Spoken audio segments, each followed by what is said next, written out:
Hey guys, welcome to a new video. Like, comment and subscribe if you enjoy. Without any further interruptions, enjoy the what if.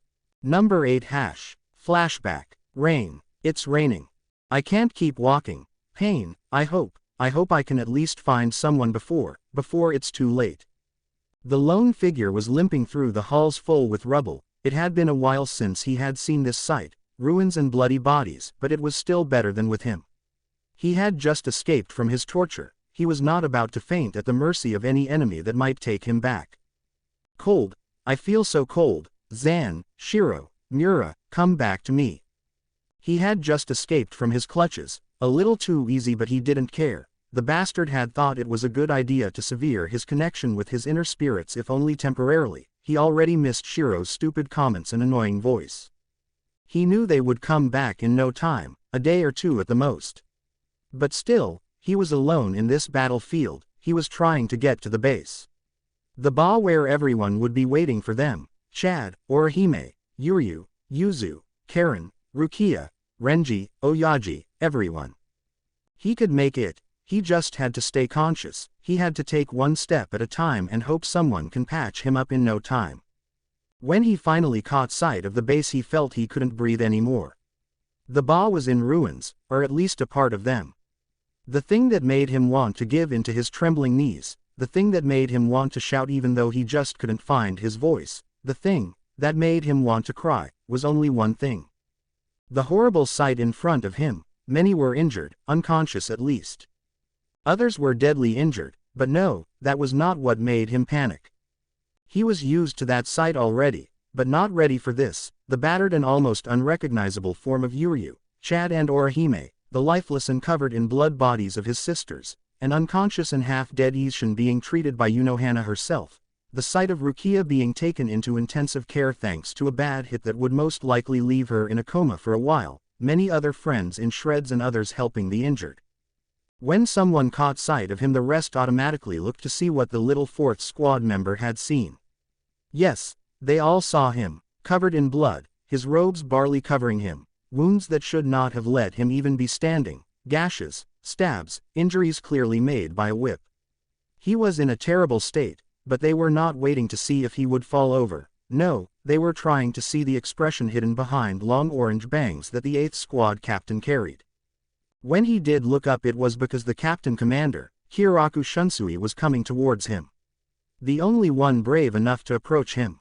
Everyone was scared he would go rampage in rage. Many others thought he would start blaming them, and others thought he would start yelling in fury. None of that happened. Kiraku hissed in pain when he finally saw his 8th squad captain, and for the first time in his life, did Ichigo show his dead amber eyes. Emotionless, painless on the outside, broken on the inside. That was the day his closest friends died. That was the day his sisters died. That was the day he almost lost his dad. That was the day that the love of his life had entered a coma. That was the day Kurosaki Ichigo broke and lost his voice for 3 long months. And in the last minute before passing out, he remembered Aizen's last words to him that day. I will find what breaks you eventually. And when I do, that day it will cease to exist. Flashback end. Ichigo. Amber eyes shot open at the sound of his name. He could feel the cold sweat on his brow and all the way down his neck, harsh and rushed breaths. Relax, Ichigo, it was just a dream. The comforting voice in the distance brought him back to reality. He started to be aware of his surroundings and could finally see where he was. The training grounds under Sokyoku Hill. He looked around to see a worried Yoruichi in human form. His cousin Ganju was just behind her, though with his tough act you could still see he was worried as well for the orange head. Sighing and finally realizing it really was just a dream, he calmed down a bit. But no, that was not a dream, it was a memory. A memory that won't happen. He took a deep breath and easily grasped his mask back on. Looking at Yoruichi, he saw Chad lying on a futon on the other side of the room. Once he saw his friend, he remembered he had something to do now. Thank you for waking me up. Yoruichi suddenly broke the stare she had with his eyes, in pain at seeing directly into his dead eyes. She sat down next to him before looking back up. Are you okay? I'll be fine, thank you. Is Muramasa around? Yeah, He turned into his sword form earlier and is leaning on the wall next to Zangetsu. Ichigo, do you want to talk about it? Ichigo looked back at his mentor and forced a small smile. I'll be alright, I have to go. He started to stand from his futon when he felt a hand grabbing his sleeve, a hand that was slightly trembling like if finding it hard to contain the tears that most likely were threatening to fall through gold orbs. I have to go, Yoruichi.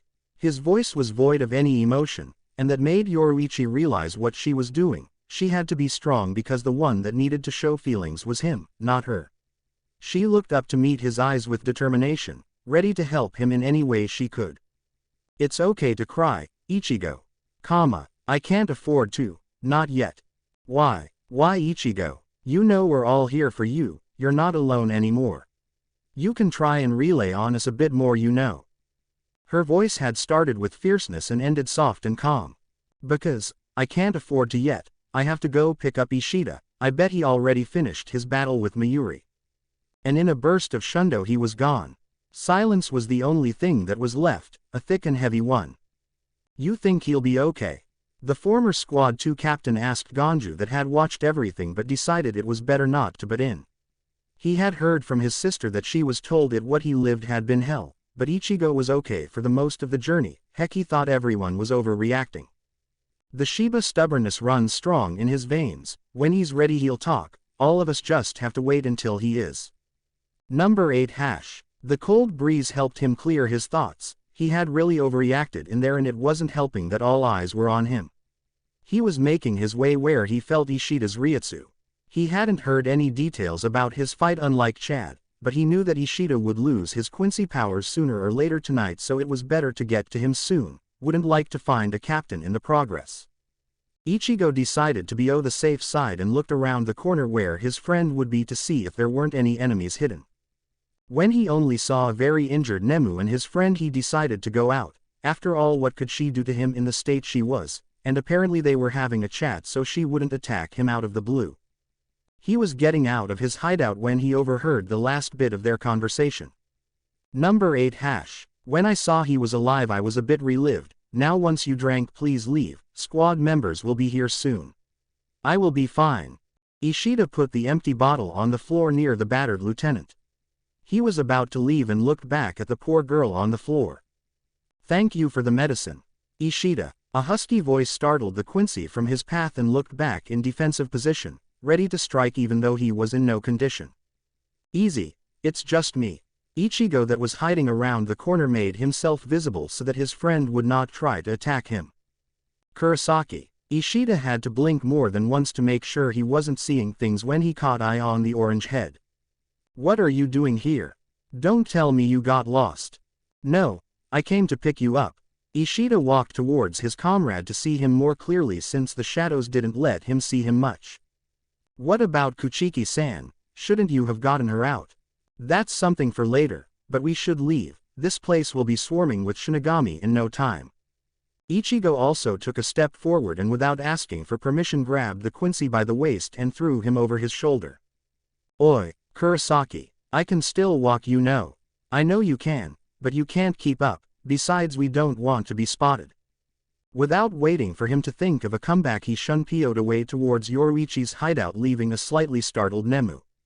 Number 8 hash. The next day Chad woke up and Ishida was still unconscious. Ichigo left the hideout in the morning to pick up the last member of his team, knowing she would be safe since she would be in the care of the 11th Division. The bad part about going to meet her was that it was sure thing to encounter Kenpachi again. Luckily or unluckily for him, Kenpachi said they would fight after they rescued Rukia and that he would help kick some ass if it meant he could fight him again. The next day Renji appeared out of nowhere with his flashy entrance when Ichigo was talking to his Zanpakuto in Hollow. Everybody was elsewhere. Ganju, Inoue and Chad had decided to make some lunch for everyone with the supplies they had acquired. Yoruichi was around there being a cat and Ishida had yet to awaken.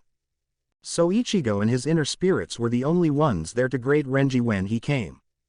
I was wondering what you were doing all the way down here, to think you were slacking off all this time. All four of them looked back to see Renji approaching them from the ladder. He had Zabumaru on Shikai and on his shoulder. Who said I was slacking off?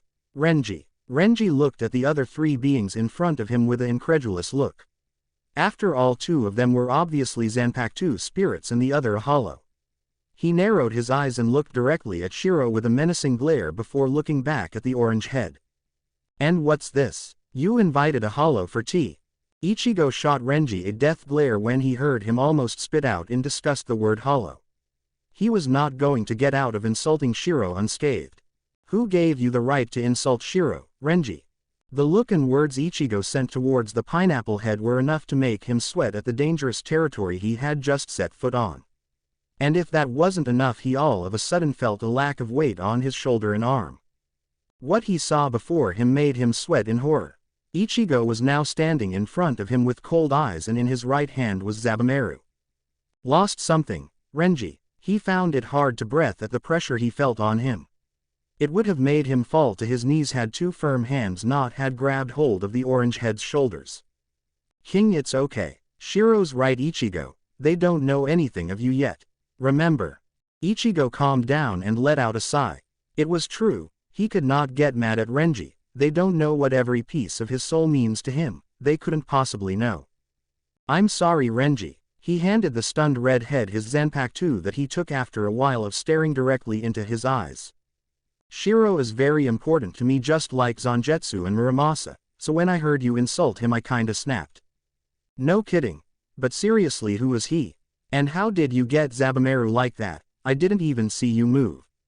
Ichigo could only smirk at the lieutenant. It was fun to see the expressions of everyone's faces when he did something that he shouldn't be able to, or if he showed his true form. Now that he thought about it, he almost sounded like Yoruichi. Shiro is my inner hollow. He's as much part of me like my other two Zanpakuto. And as to your second question, let's just say I'm proud of my speed. Renji only gasped at the orange head. This was too weird to leave like that. And two Zanpakuto, what? Wait, two Zanpakuto? You only carry one. I told Muramasa to hide here for now. It would be uncommon and weird if suddenly a Ryoka appeared with two Zanpakuto, don't you think? But, no buts, and I bet you're not here to join us on our chat.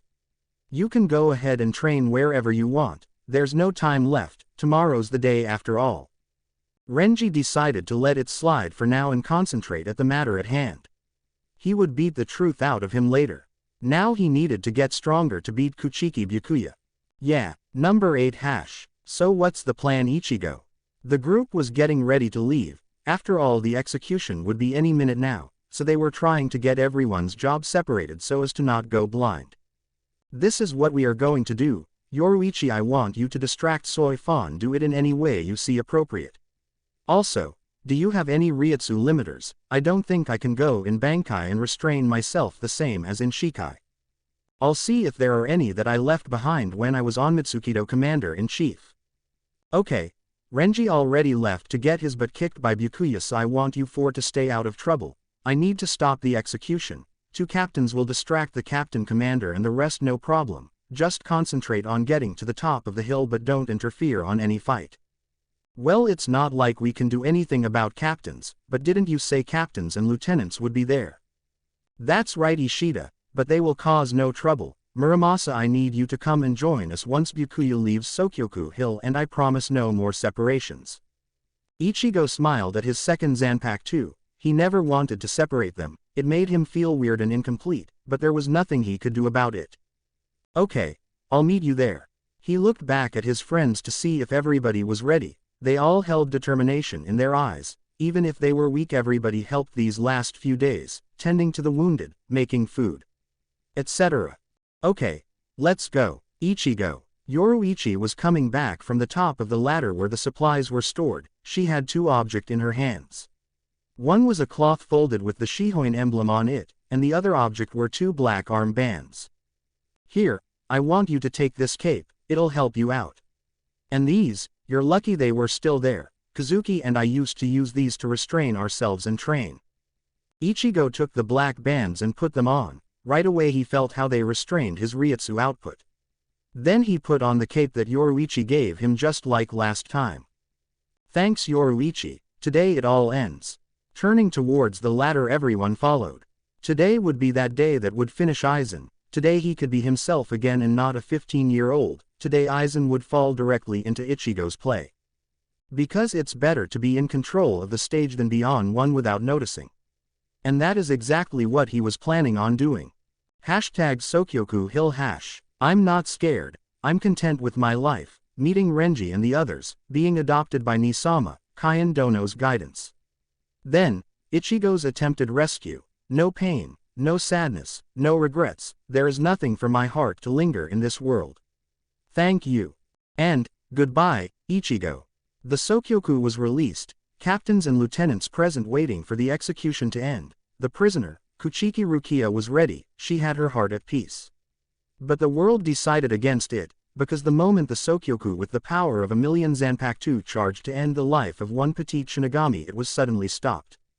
Stopped by none other than Kurosaki Ichigo. He had Zangetsu released in Shikai. He didn't want to gamble at the chance of getting burned with the limiters on and opted to release Zangetsu instead. Yo, Rukia, Go, idiot, why did you come? You know you can't win against my brother. You'll really get yourself killed this time.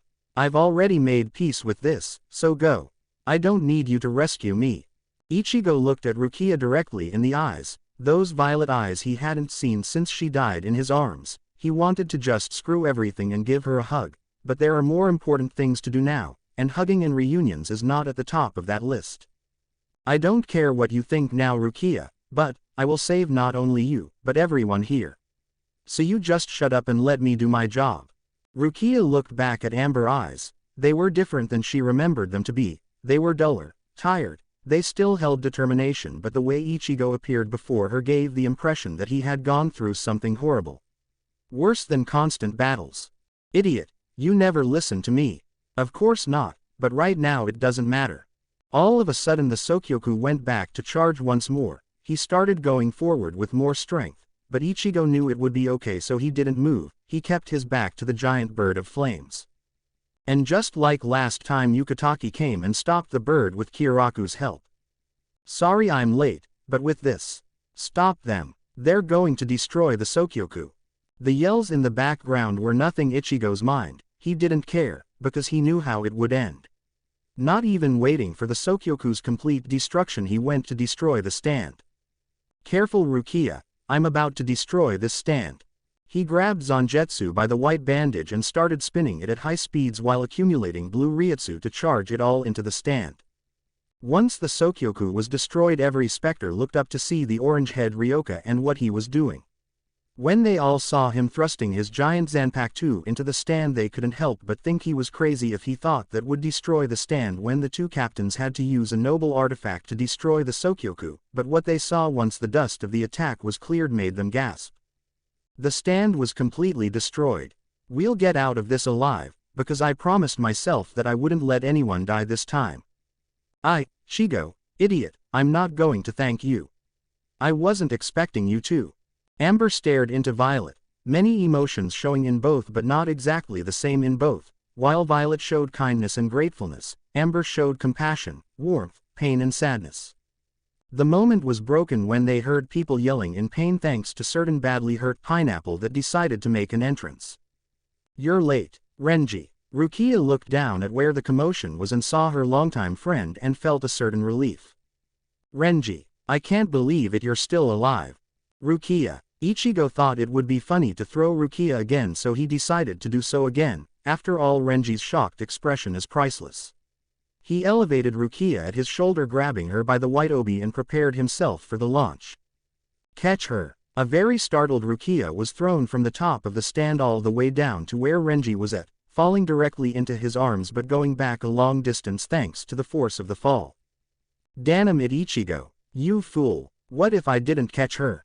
Take her to safety. The rest of the group are coming up here as well. All of you must be careful. That's your job. Not wanting to get Rukia captured again, Renji followed his instructions and took off. But seeing this did not make happy a certain raven-haired captain. He's getting away. All lieutenants after them. After this, the second, first and fourth lieutenants went after Renji at full speed but were blocked from passing by Ichigo. That took them out before they could even move with his bare hands, leaving them all unconscious. But the attack didn't end there, because a certain 6th squad captain was coming with his own assault that was easily blocked with Zangetsu. Don't waste your time trying to sneak up on me, Kuchiki Byakuya. Don't get carried away, boy. Cold and icy gray stared into dull dead amber. Both in a competition to win, but only one would come out winning. The hill was empty now, each person in their battle, only two were left, trying to push each other in a competition of strength but neither backing down. Why do you keep wanting to rescue Rukia? I should be asking you why you aren't saving her. What a pointless question. Even if I tell you the answer to that question, you wouldn't be able to understand. It is useless to continue this empty dialogue. Here I come. Separated by a great clash of steel, they both backed up and made some distance from one another.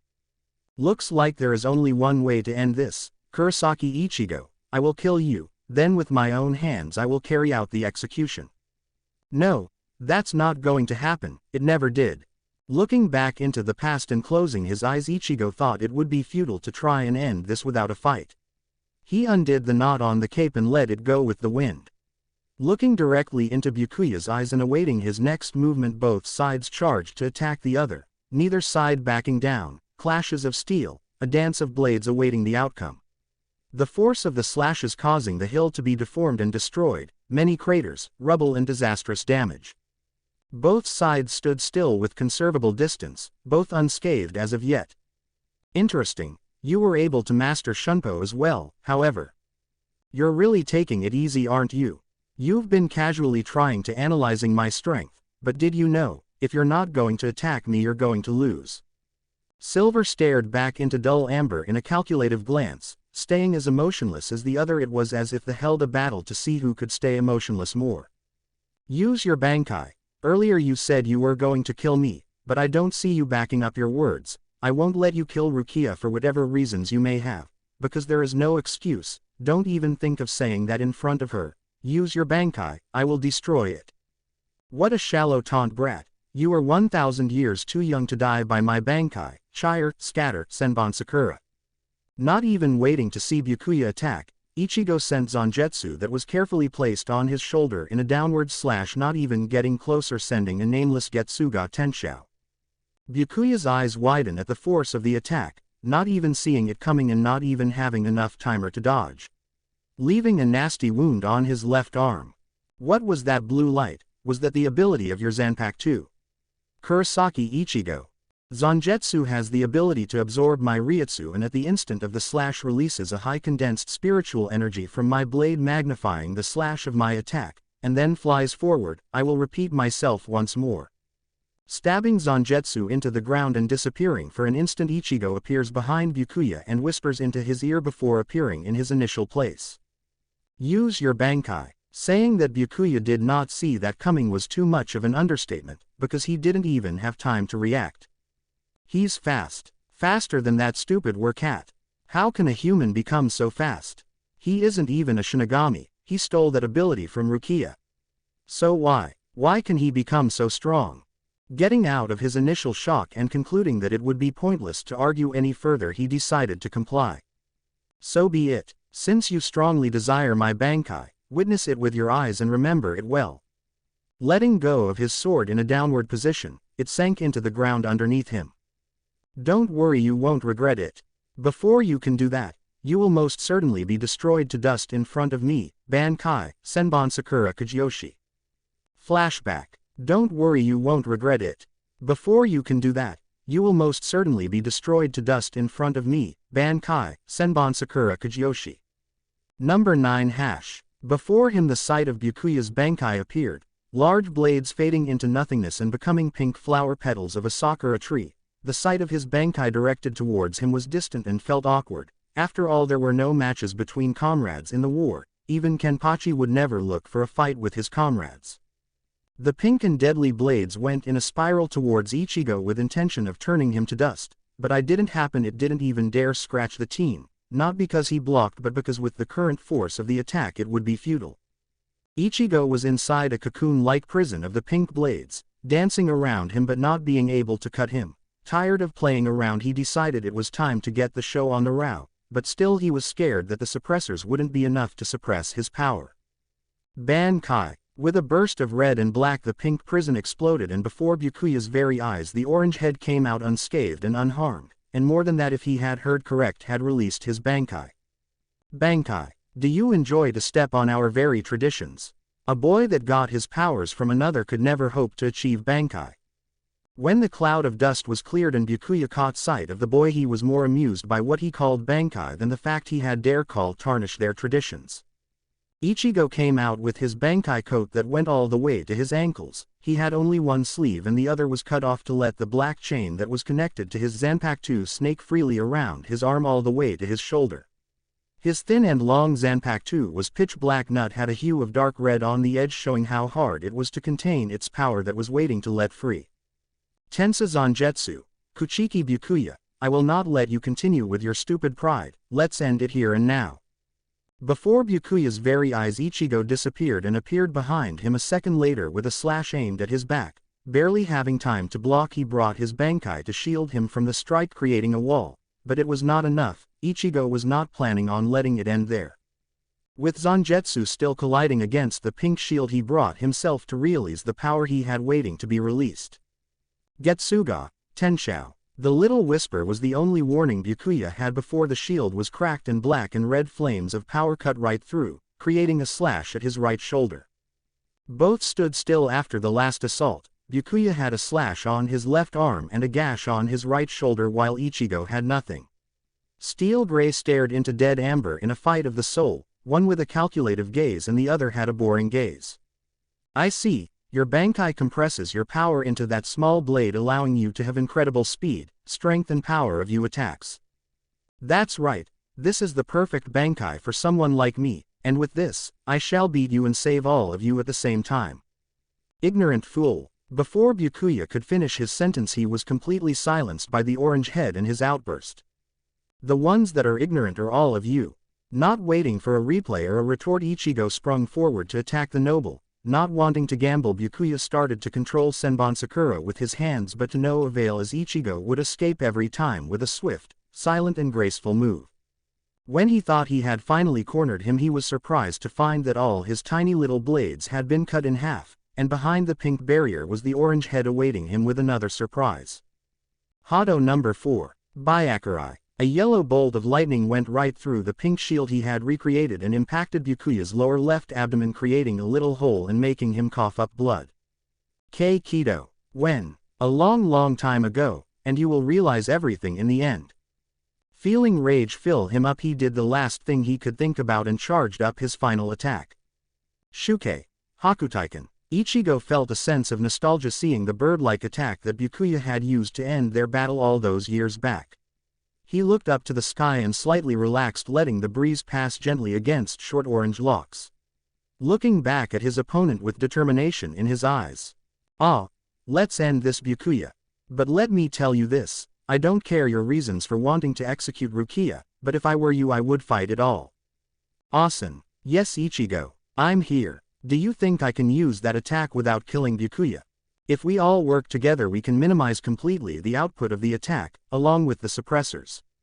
Okay, let's do this. I'll help restrain you too. Wouldn't want the Queenie to kill you for hurting too much her beloved Nisama.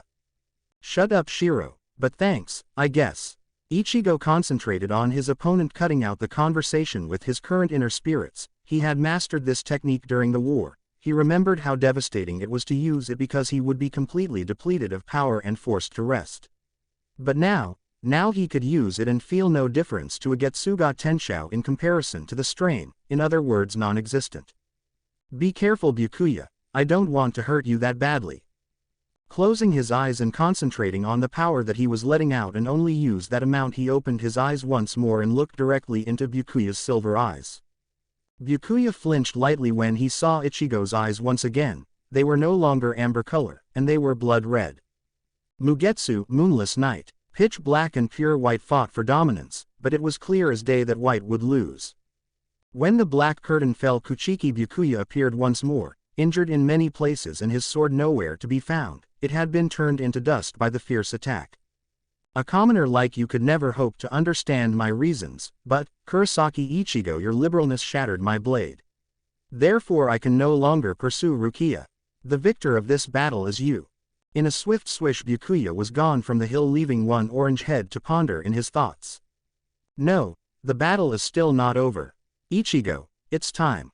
Ah, Let's kick that bastard's butt. Ichigo looked into the horizon. It would be sundown soon. And before the sun fell the traitor would fall. As Muramasa on standby, something white caught Ichigo's attention behind him, but since he knew who it was he didn't even think to react on his instinct of self-defense. I'm right here, Ichigo.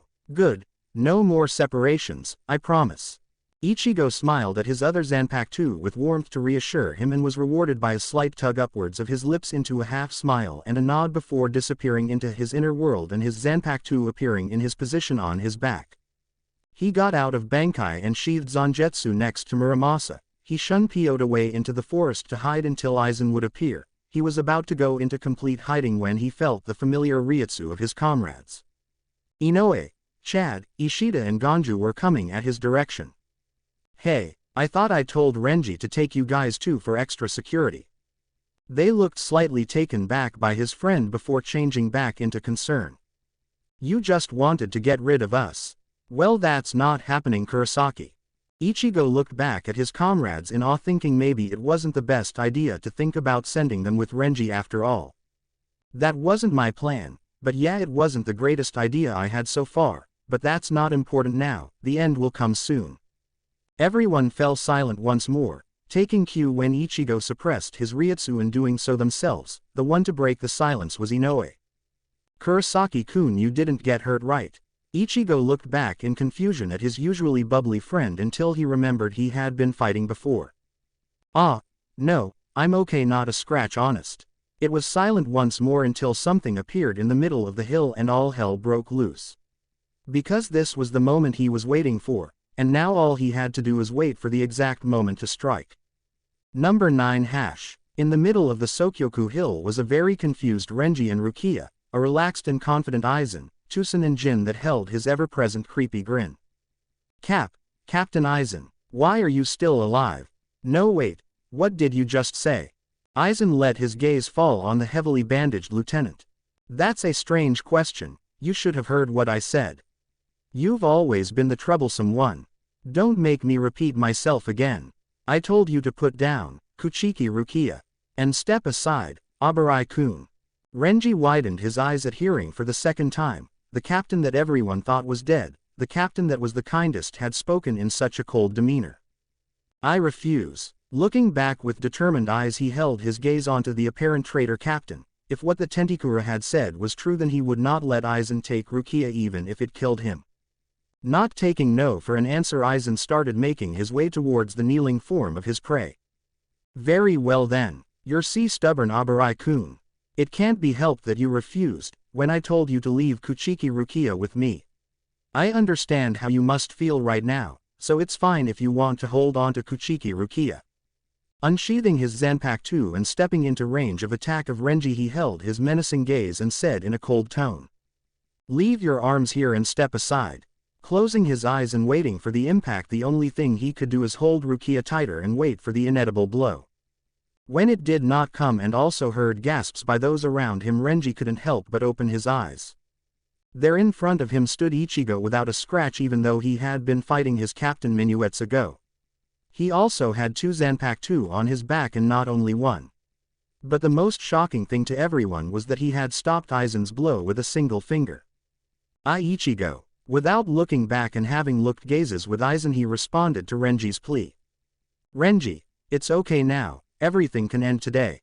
Kurosaki, Ichigo. The 3 captains turned traitors looked wide-eyed at the new intruder in their little conversation to hand over Rukia to them. Ichigo looked back at the traitor with hatred in his eyes that could make shivers run down your spine. He was so caught up he didn't realize that everyone was coming to the hill until they were already there. Yoruichi and Soifun had caught Tusen and Matsumoto had captured Jin. Nobody dared look away from the captain that was supposed to be dead. But the thing that had everyone wide-eyed was the fact that the very Ryoka some people thought wouldn't be much had Aizen's Zanpakuto blocked by his bare hand. Ichigo what? Where did you get a second Zanpakuto? I'm sorry, Renji, I lied to you, but now, everything can end today.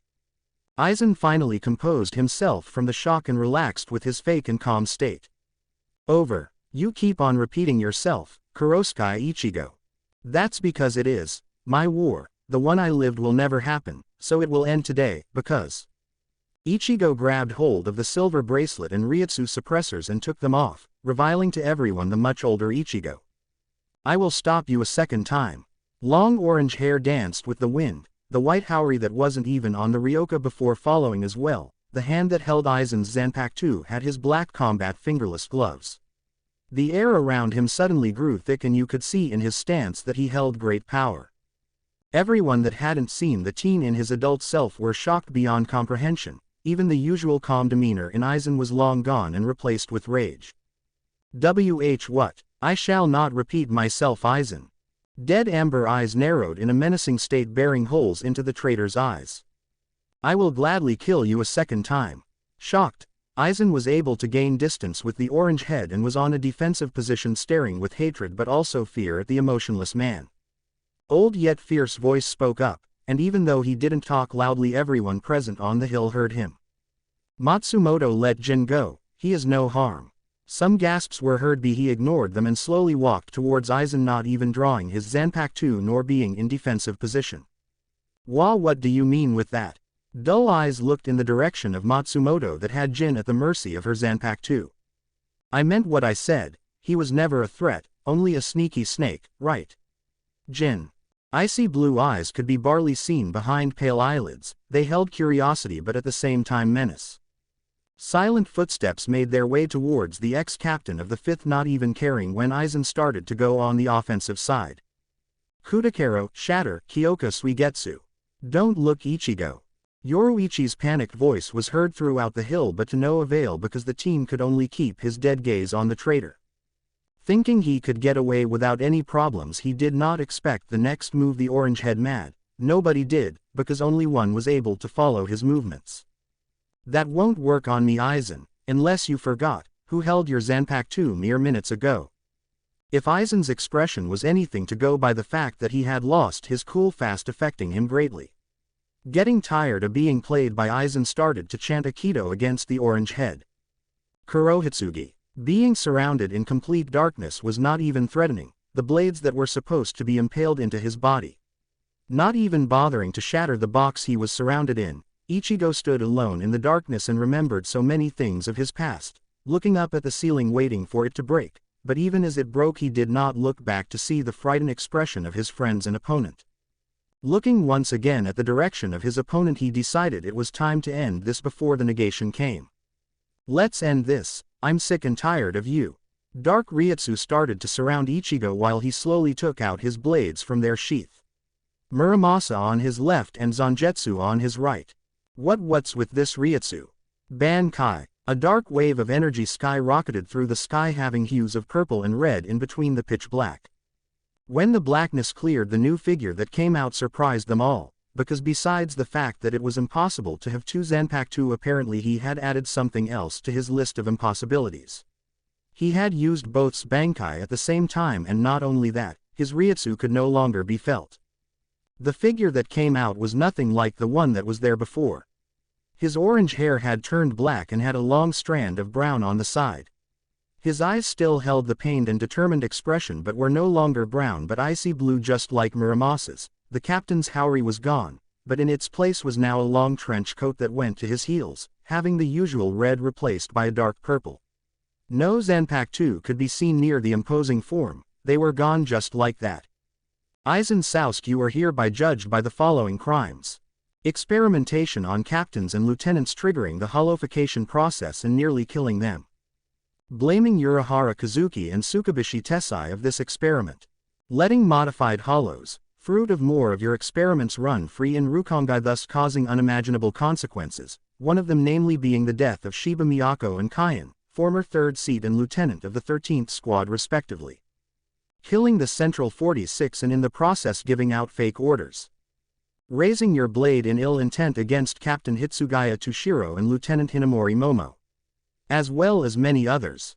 And lastly, causing a war that led to 11 years of horrors in pain, only to let it end when you fell by my very blades the day everyone died. Many were in awe at the former orange head, others were gaping in horror at the things listed, as well as many others that had a lot revealed, mainly Yukitake Jushiro and the reason behind a death he grieved so very much even today. Nothing but death can compensate for this, and I assure you when I'm done, not even your soul will be able to join the reincarnation sequence. Two swords materialized out of nowhere in the Ryoka's hands, a black and silver blade, one in each hand, but still so very similar but very different. Same length but opposites in each aspect. Materializing his hollow mask as well, placed on his head but not covering his face, his icy blue did not change but were now surrounded by pitch black. A voice with distortion spoke, a voice that made many shudder in fear, including the traitor that had nowhere to run.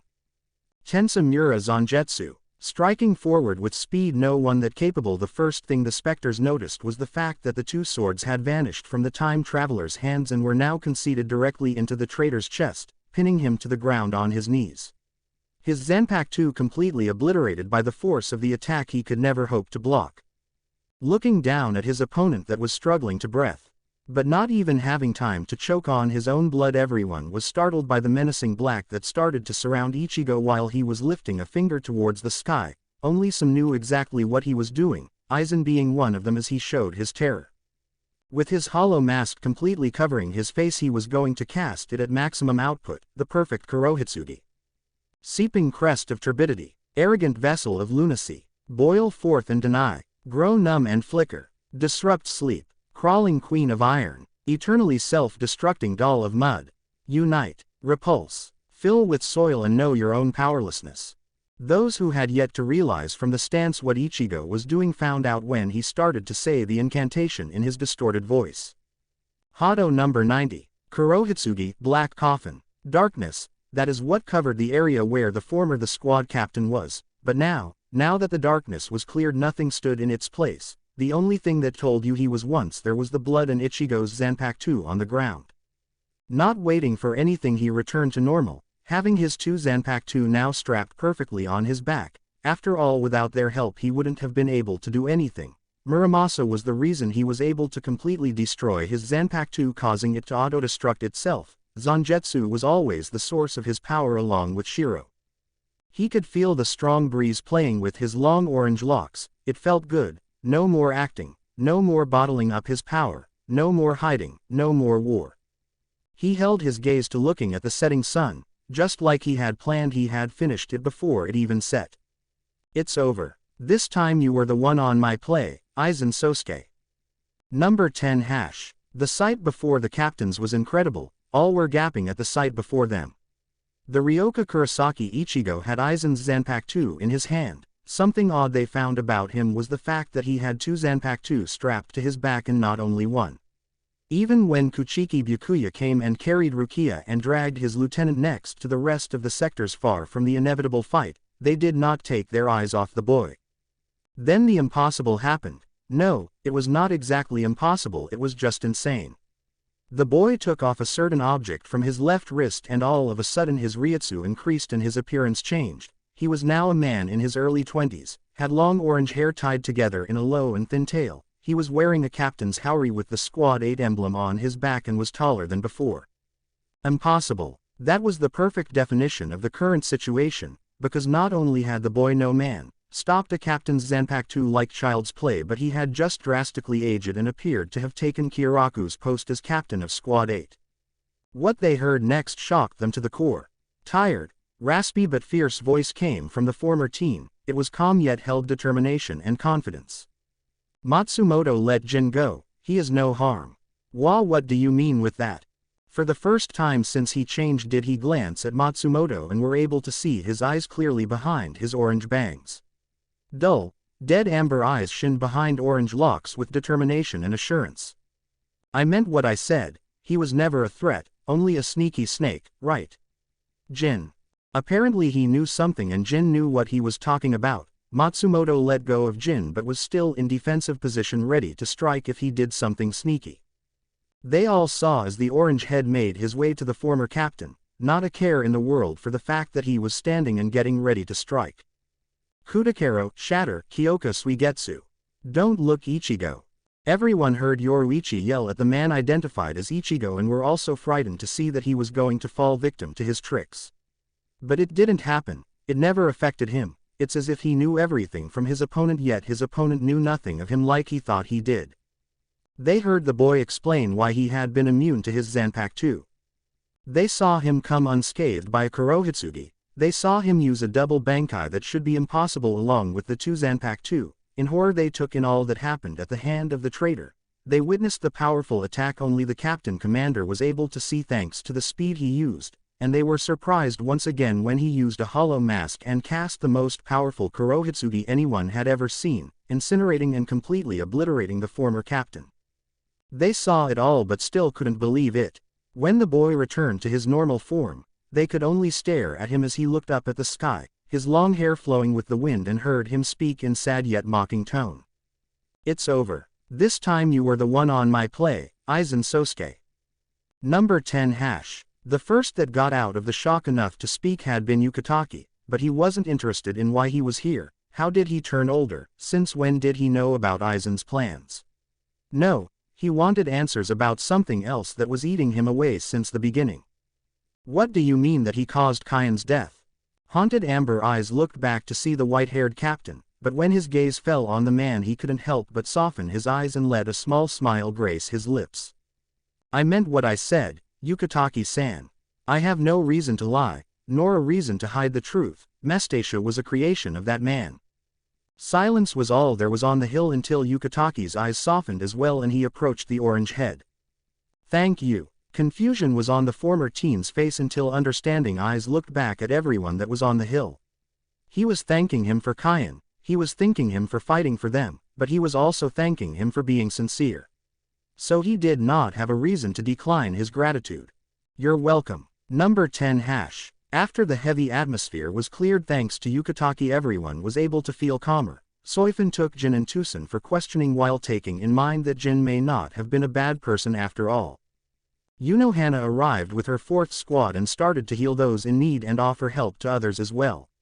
Everyone that were once on the hill were going to their respective barracks, awaiting the captain's meeting that would be held. Everyone was waiting for that meeting. Even those that usually would love to not attend were excited, and it was only because one sole reason. The former Ryoka known as Kurosaki Ichigo would explain everything there.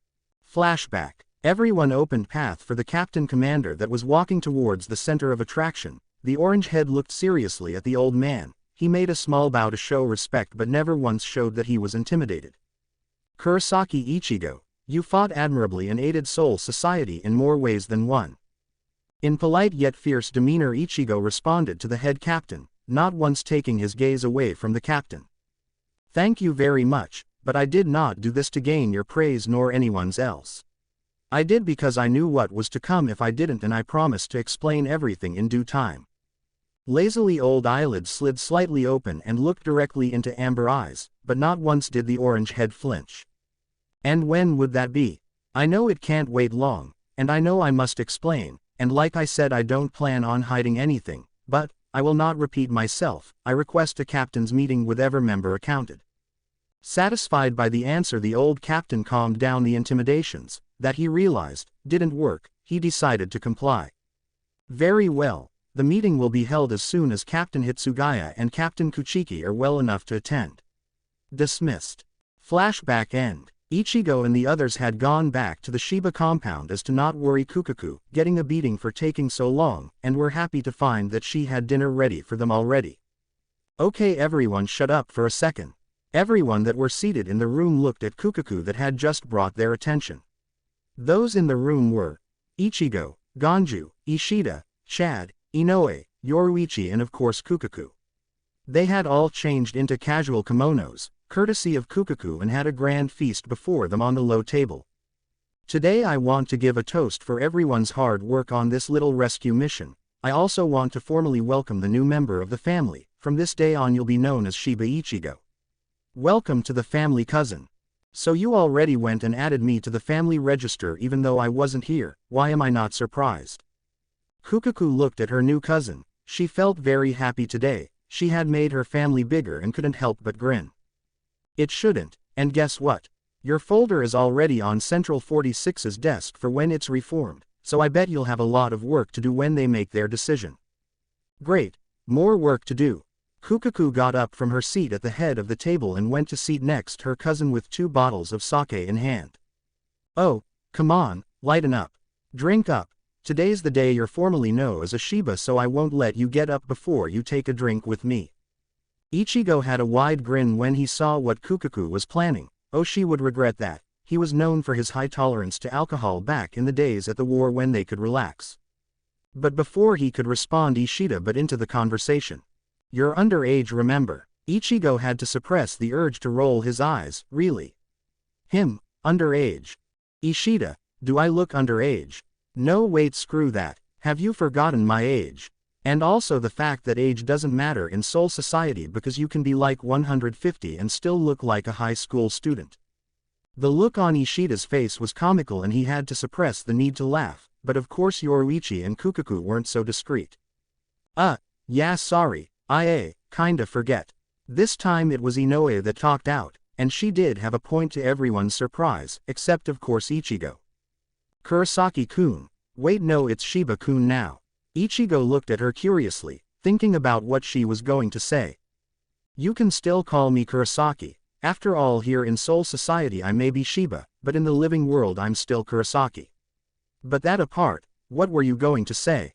She looked back at him thoughtful before she once again adopted her usual bubbly self. "Oh yeah, I wanted to say, don't you have a captain's meeting in the morning? What if you wake up with a terrible hangover?" Everyone looked at the long-haired man with curiosity in their eyes. It didn't help that Ichigo was already halfway the bottle Kukaku gave him, because that brought everyone's attention even more. Ichigo blinked and thought how everyone was making a fuss and remembered they had never actually seen him drink, so they didn't know of his high tolerance. "I have high alcohol tolerance. I don't easily get hangover, and getting me drunk is even harder. Actually, you'd be wanting to spend all your paycheck if you want to get me at least tipsy." All of them looked even more surprised at the news, the three teens going back to eating along with Ganju giving up on the fact, but Yoruichi and Kukaku just kept looking at him like he had grown a second head. "What?" Both ladies looked at each other before smiling wide and looking back at the newest Shiba. "We found ourselves a new drinking buddy." Ichigo looked at the two in horror at what they could be possibly plotting against him. "No way. I bet you're already plotting something, and I don't drink often like you two, so count me out." The two looked saddened but quickly dismissed it. If he didn't know any better he would think they had given up. But no, they never learn. Number 10 hash. It was early in the morning, and the newest member of the Shiba clan was already wide awake even though they had a big dinner last night and had drank until late at night, well, those who could drink. He was currently drinking tea in the living room awaiting the calling for the inevitable meeting he had to attend. He had changed back into his Shinigami robes along with the white haori. He would have to return it after all. Ichigo was caught off of his thinking when the door slid open to reveal one of the twins that were usually at the gates. He was kneeling outside the door and was in a low bow before looking up to face him once again. "Ichigo Dono, a Shinigami has come to pick you up." He nodded in understanding and stood up, grabbing Zangetsu and Muramasa in the process and placing them on his back before following the taller man to the entrance. Outside of the compound was the familiar red-headed lieutenant. He looked slightly flustered and at the same time nervous. When he arrived at the gates, Ichigo looked back at his guide and told him to tell Kukaku he was off and would return later. He received a very enthusiastic response and went towards the red-head. "Hey Renji, how you doing?" The red-head looked slightly shocked before he relaxed and sent grin his way. "Been better. Let's go, we can't let the captains waiting." Ichigo nodded and followed the red-head in a slow, for Ichigo, Shunpo. When they arrived at the gates they were quickly permitted access and were making their way to the 1st Division barracks. Ichigo glanced to look at the red-head before offering him a reassuring smile. "It'll be okay, don't worry. I just have to tell half my life story to the captains and everything will go okay." At first he was incredulous to the orange head's reassurances but decided to dismiss the thought and trust him to not act rash in front of the most important people in the Gote. "Okay, you better get out of there in one piece or else Rukia will have my head for letting you act all rash." "I don't act rash that often anymore. You can't afford to when someone could easily die thanks to it." Not looking back to see the saddened look on the red-head, he entered the big hall that would lead to the meeting room, leaving a slightly concerned Renji behind. Standing in front of the giant door that led to the meeting room he took a breath and stepped forward. He had already been summoned, there should be no need to knock on the door, so he stepped forward and opened the door. The first thing he noticed was that all eyes were on him. Every captain was there with the exception of the 3 traitors, Aizen being dead and all, Jin being held for questioning as well as Tucson. The captains on the other hand were startled by the opening door, not even expecting someone since they had not even felt the man's ryutsu outside the door. When they took in the figure entering the hall, many of the captains noticed something they had not noticed before on the orange head because he was in battle.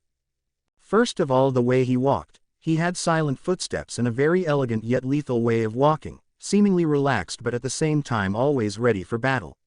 The second thing they noticed was how well he had controlled all the hidden power inside of him, and that gave him an even more menacing air around him. But even with all this, even if he looked to be on edge, was not in any sense overwhelmed or intimidated by being in a room with powerful men and women. "Good morning, Saotaicho Dono. I apologize if I kept you waiting." Ichigo made a half bow in a token of respect towards the older man but still held his head high when looking at the man in the eye. Being polite wasn't something he'd do often, but getting on the geezer's bad side from the beginning was not a good idea. He would go through everything as calmly as possible. After all, he wasn't just a powerful Shinigami for his power on battlefield but also for his quick thinking and great strategize. "Kuroskai Ichigo, we welcome you this day to this meeting in order to gather the necessary information you said you would provide us." Ichigo nodded in understanding before he took a deep breath and started his long explanation. "Like I said yesterday, I will only repeat it once, and I don't want any kind of interruptions either." When nobody took his words harshly nor did they protest, he closed his eyes and reopened them, eyeing every captain present before beginning. "There was a war we could not end and lasted 11 years in total. The day Aizen, Tucson and Jin defected, in other words yesterday, they escaped by negation into Hueco Mundo. I was there like last time but of course was much weaker, so I couldn't even scratch him. A year passed by and we thought he wouldn't strike. Occasional attacks in my hometown Karakura, Espada, the top 10 Arankar would lead attacks but they would always leave before ever losing. We later discovered they were gathering information for the big attack in winter. It was a big hit, many injured, others dead, but although Aizen could have crushed us easily, he didn't. Aizen would sometimes join the battle, and every time someone challenged him they would either die or end up in critical condition. 3 years into the war, Captain Commander Yamamoto Genryusai Shigekuni fought Aizen. It was the closest anyone had gone in a fight against him, but even so it was not enough. You were crushed, and if you the Saotaicho fell, well, you can imagine what happened next. They obliterated us. Those that could not fight any longer died. Those that had the misfortune to encounter a strong opponent died. For once since the war had started did Aizen strike us seriously. He had been playing with us and that hurt mostly everyone." Silence. Everyone was hearing the story the orange head had to say with much attention. The orange head looked up with closed eyelids. He could see everything so perfectly, it was as if everything had only happened yesterday. Many were doubtful, others were scared, and the captains could not control the panicked feelings of all the survivors. I remember that day. It was the first time I dared speak my mind at so many at the same time. The shocked expressions of all the survivors was comical. I remember exactly what I said that day. "Even if all hope is gone, there is nothing we can do about it. Even if we are weak, we can just get stronger. We don't need to win. We have to win." Many were surprised by this, but still apparently it helped. The captains were able to keep in line their subordinates since they had calmed down, and Kiraku-san stepped up as head captain. The empty slots were filled and the war continued. The empty captains' positions were filled by the following: Hiroko Shinji 5th, Mugaruma Kensai 9th, Rojiro Odoribashi, more commonly known as Rose, in the 3rd, and as you have guessed, I took the 8th. Ichigo could see many wanted to ask why they were alive or stuff about the holification, but they still remained quiet like Ichigo had requested. After the terrible incident, many Shinigami who were too proud or arrogant before sought the need to grow stronger and realized their weakness. So many, including the captains, vice captains and others, started training like if life depended on it, which it did. Everyone soon grew stronger and started gaining upper hand, but still moving cautiously as to not fall for the same trick again. We even started small invasions to Hueco Mundo or investigation teams to gather necessary information. The team was mostly led by a captain, but after seeing that there was always better results when sending a particular captain, in other words me, I would be sent on those missions most of the time. Silence echoed throughout the room. No one dared interrupt the orange head. not by the way his eyes suddenly turned dead and the air around him grew thicker. Apparently he was getting to the bad part. By the 8th year of the war the number of unseated Shinigami was cut to more than half with what we started and casualties became a normal thing. Nearly everyone was losing what little hope they had and started breaking each in their own unique way. Those who didn't and still held hope caught Aizen's interest since he now rarely went into the battlefield. He didn't have enough fun. So he started playing a game, kidnapping those that still held hope.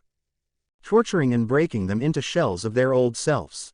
Those that managed to escape were never the same and wouldn't even hold a sword. I was captured once. Didn't quite work out for Aizen since I didn't allow the torture to break me, because I knew there were people waiting for me, but when I was able to escape, they were dead. That was the second biggest hit we took. The friends I brought along, my sisters, ended up dead. My dad beat to a breath of his life and many other powerful fighters are critically injured or dead. The air became lighter but was still heavy. But what made some want to turn tail and go away from the horrid story was the haunted eyes the orange head had, the eyes that told you it had genuinely been hell. 3 years later I was entrusted by a very important mission into Hueco Mundo. I was to infiltrate the nearby area and carry out my mission. When I found it strange that I had not encountered any Espada or any from the elite force, I went back to Soul Society. Everyone was dead, and I don't mean only our side, but every single person, be it opponent or comrade, were on the rubbles and ruins of Soul Society either dying or dead. I found out that Aizen had come down and slaughtered everyone, that wannabe god had killed even his subordinates without hesitation. In the end we fought. I killed him, but we didn't win the war. He was using an artifact known as the Hogyoku that would grant one's greatest desire. He used it to create soldiers, modified hollows, and many other things, but when I killed him the Hogyoku granted one last wish and gave me a second chance. That is why I am here today. No one wanted to break the silence, but since they couldn't stay muted all morning the commander sighed and spoke up. What of Ichimaru Jin? Slightly surprised by the not so depressing question he relaxed and looked at the old commander. Jin was never on Aizen's side, nor was he on our. He had always planned on betraying him but not until he learned his weakness. Jin would tell me information when I would go to Hueco Mundo and he caught me alone, though he made me promise secrecy of his grudge against Aizen. That didn't stop me from telling Kiraku-san and Yukataki-san since we were always strategizing together. I felt they needed to know as well. In the end Jin fell by Aizen's blade but not before showing me his weakness. The old man seemed to be in deep thought, thinking of what his next question would be. He didn't want to make the orange head relieve so many bad memories at once. What of Hirako Shinji and the others? Hirako Shinji and the other 7 went through the holification process but were able to stay sane and avoid the soul suicide thanks to Urahara Kazuki and Tessai. Since they were incriminated by Aizen they decided to flee to the living world and are still alive and in hiding right now. They were able to find a way to avoid being consumed by the hollow and are now in control of their hollow powers. Beings such as us are known as Vizard. Yamamoto raised an eyebrow at that. Had the boy not said he was a Vizard as well? What if they decided to kill him now and there? Are you admitting being a Vizard as well? Ichigo gave a playful half-smile. He knew they would imply that. He knew them all too well but they didn't know him. I did say that, did I not? You do understand what you are saying, boy. Ichigo had to resist the urge to laugh. Yup, the old man had reacted like he wanted. Of course I do. But let me ask you this. Do I look in any way to be a mindless hollow? Did I ever say we were turned into Vizard on our own free will? That is not illegal last time I checked, and let me tell you this, I've read your beloved rule book more times than one. Many were surprised by how clever Ichigo was. They wouldn't think someone so young could be this wise. This time Yukataki intervened, with a question he had wanted to ask since he saw the younger man. Excuse me if I interrupt. Ichigo gave him a nod to go ahead and awaited the question. He didn't quite expect Yukataki to speak up on this conversation. How old are you? We know you're still alive even if you somehow obtained your own Shinigami powers, but someone so young is as clever and smart as you. He didn't expect Yukataki to ask that kind of question, but well, that's very Yukataki-like, always worrying for others. Before I answer that question I want to make sure it's clear that there shall be no killing and hunting down the Vizards. They were never at fault and so was Kazuki and Tessai. I would like you to consider pardon and the option to come back if they want. We shall debate on that topic at a later time with the appropriate authorities, but I do agree there should be no need to keep up orders from a false crime. He nodded in understanding and looked towards Yukitake with soft eyes. He always respected the man and he even considered him something like an uncle. I'm 27, I look younger because I would rarely enter my human body and would barely age. My own Shinigami powers, you ask? How to explain this? 27. That's too young to fight in a war, don't you think? Many of the captains were surprised by that fact, but the one that commented what everyone had in mind was Kiraku. Age doesn't matter when you can die any second if you don't fight. Some looked down in shame. The fact they could not avoid bringing innocence into the war broke their pride. He was so young and had to live and experience things that they hadn't in all their centuries of life. My father was a Shinigami, so I inherited my power from him. A rogue Shinigami? No, my dad was presumed dead in the living world on a mission 20 years ago. Yamamoto looked at the orange head in front of him. Apparently he wasn't that human after all. And who might that Shinigami be? Ichigo looked towards the 10th Division captain. He knew that Toshiro would want answers right away. After all, he was his captain when he was still here. My dad was known as the 10th Squad Captain Shiba Isshin. The captain is alive. Huh, he knew he would react right away. Too predictable like always. Too alive if you ask me, he's too active for his own good. Kurosaki is my mother's surname. My dad took it when they got married. I see. I don't want you going after my dad either. My sisters deserve to live in peace. And if you can't grant me that request, in that topic I cannot back down, so if you decide to go after them you will have to pass through me. Many were surprised by that outburst. After all, he had been relatively calm throughout all the meeting. They didn't expect him to react badly against that. But it also showed how much he cares for his family. There will be no need to. Ichigo gave a smile and gave a small bow. Thank you, I think we can get along just well. He was about to ask if there were any more questions when he remembered the white haori he still wore. He undid the red obi that held the haori in place at his waist and took it off. Taking a step forward and giving it to Kiraku. I think this is yours. It may not have sleeves, but it can be used as an emergency haori in case something happens to yours. They were surprised he would give the haori just like that. He seemed very attached to it, but what really surprised them was before Kiraku could grab the haori the commander spoke up. How about a trade, young one? Ichigo raised an eyebrow at that. What was the old man planning now? What do you mean? Yamamoto held a serious expression, but if you were observant enough you could see the little tug upwards that his mouth seemed to form. How would you like to exchange that 8th Squad haori for the 5th? That surprised everyone. Was the commander affording him a captain's position off the bat? Ichigo did expect the old man to offer it, but in the future, not in front of the captains and not in the middle of a meeting. So when he heard those words he couldn't help but make a dumb folded expression. Now it's my turn to ask. You do understand what you are saying? The commander had a playful expression that really didn't suit him, but you could see he knew exactly what he was saying. Of course I do, so what do you say? Do you accept the position? Before Ichigo could answer he was interrupted by the captain of Squad 2, Soifun, like always being against everything. Saotaicho, how could you let someone like him join the ranks? He didn't even pass through the academy, nor is he a part of our ranks. I imagine the boy had mentors that could goody him well. He did the job well for 8 years, I think that's enough information. Who cares if he had mentors? I bet they were all use. I wouldn't finish that sentence, Soifun Taiko. Ichigo gave a menacing gaze towards the small captain. He had a dangerous air around him that gave you the chills. I wouldn't want you to insult yourself. Soifun went wide-eyed at that information. She had trained him. That's hilarious, for her to train a measly boy. What? Like I said, Urahara Kazuki and my Zanpakuto Zangetsu taught me how to wield me sword.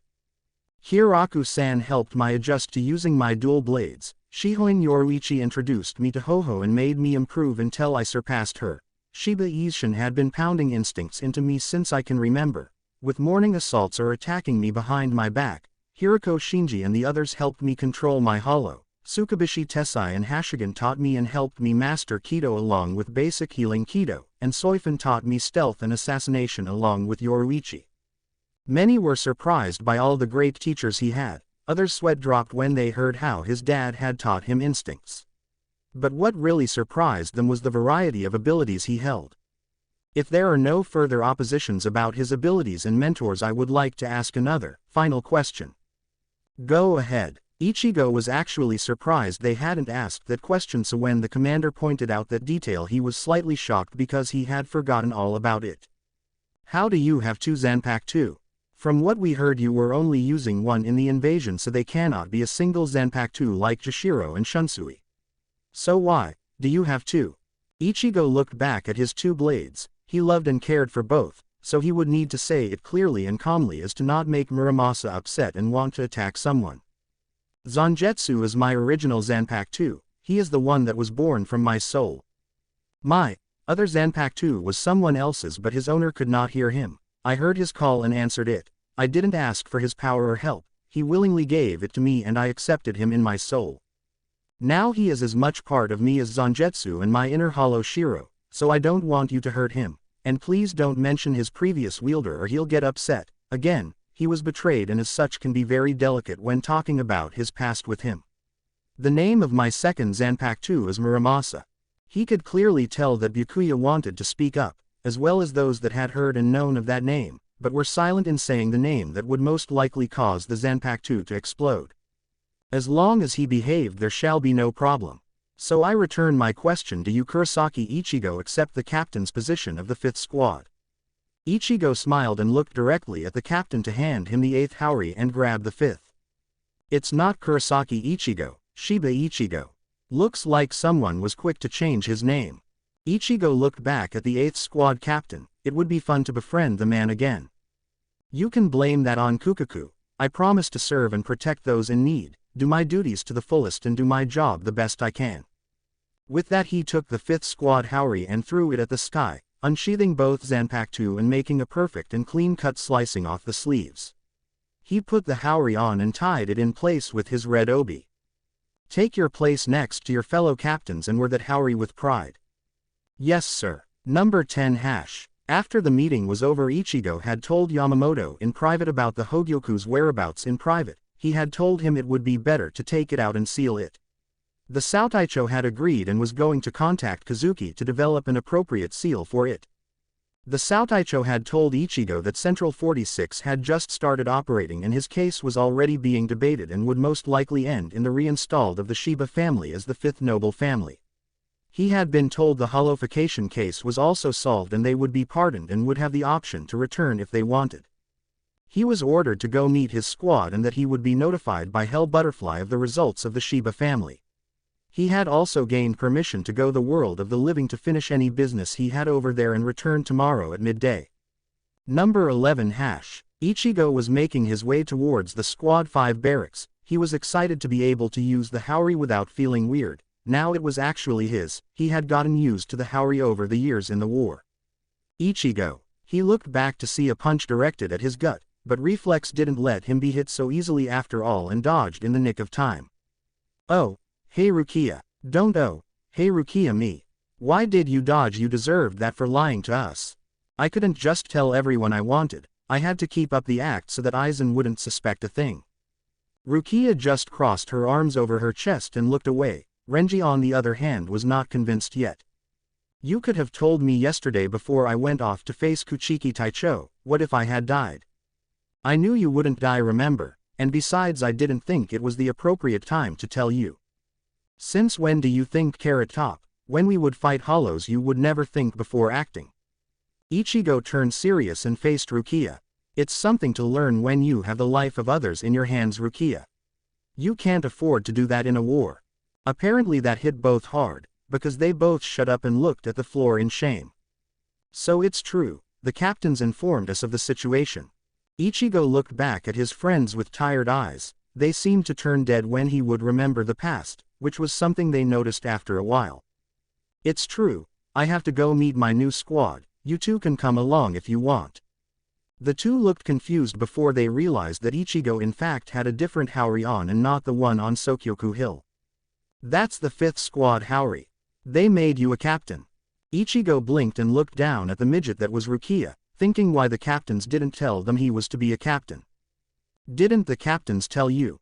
They did say there was to be a new captain, but Yukitake Taicho said that the new captain was Shiba. He looked from Rukia to Renji that apparently were equally confused. Well, Renji less than Rukia, he may be thinking that since he lives with the Shibas. My dad is Shiba, the previous head of the clan before they kicked us out of the great noble families.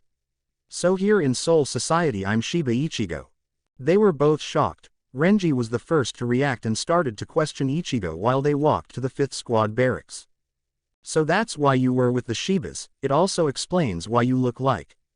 Oh, you mean my cousin Kyan? Ichigo could see Rukia stiffen at the sound of Kyan's name at the corner of his eye. He would have to drag Rukia back with him to the compound. Rukia, we don't blame you for what happened, no one does, not even Kukaku. But if it makes you feel better, come with me to the compound after I introduce myself to the squad. I have to pick up everyone since we're going to the living world today. I'll be back tomorrow. Rukia looked hesitant, but a nudge in the side, courtesy of Renji, she got the courage and looked at Ichigo in the eye with determination. I would really like that, thank you. Ichigo smiled at Rukia and Rukia smiled back. After that they kept on walking in silence until they arrived at the barracks. Coming from inside was Lieutenant Chojiro Sasakiba from the 1st Squad. Good evening Shiba Taicho. Yamato Dono sent me to inform your squad beforehand of the situation and round them up in the common hall to wait for their new captain. Thank you Lieutenant, you're dismissed. Yes sir. And with that he was gone in a blast of shunpo. Rukia eyed Ichigo curiously before her curiosity beat her and she had to ask. You seem pretty used to giving orders. Well, I was captain for 8 years you know. All three entered the barracks to find all the squad assembled. They were all chatting with each other and had yet to notice the presence of the 3 newcomers. Ichigo cleared his throat to grab everyone's attention, but when it didn't work he let out a small pulse of Ryutsu that caught everyone's attention on him. Good evening everyone, my name is Shiba Ichigo and I'm the new captain of Squad 5.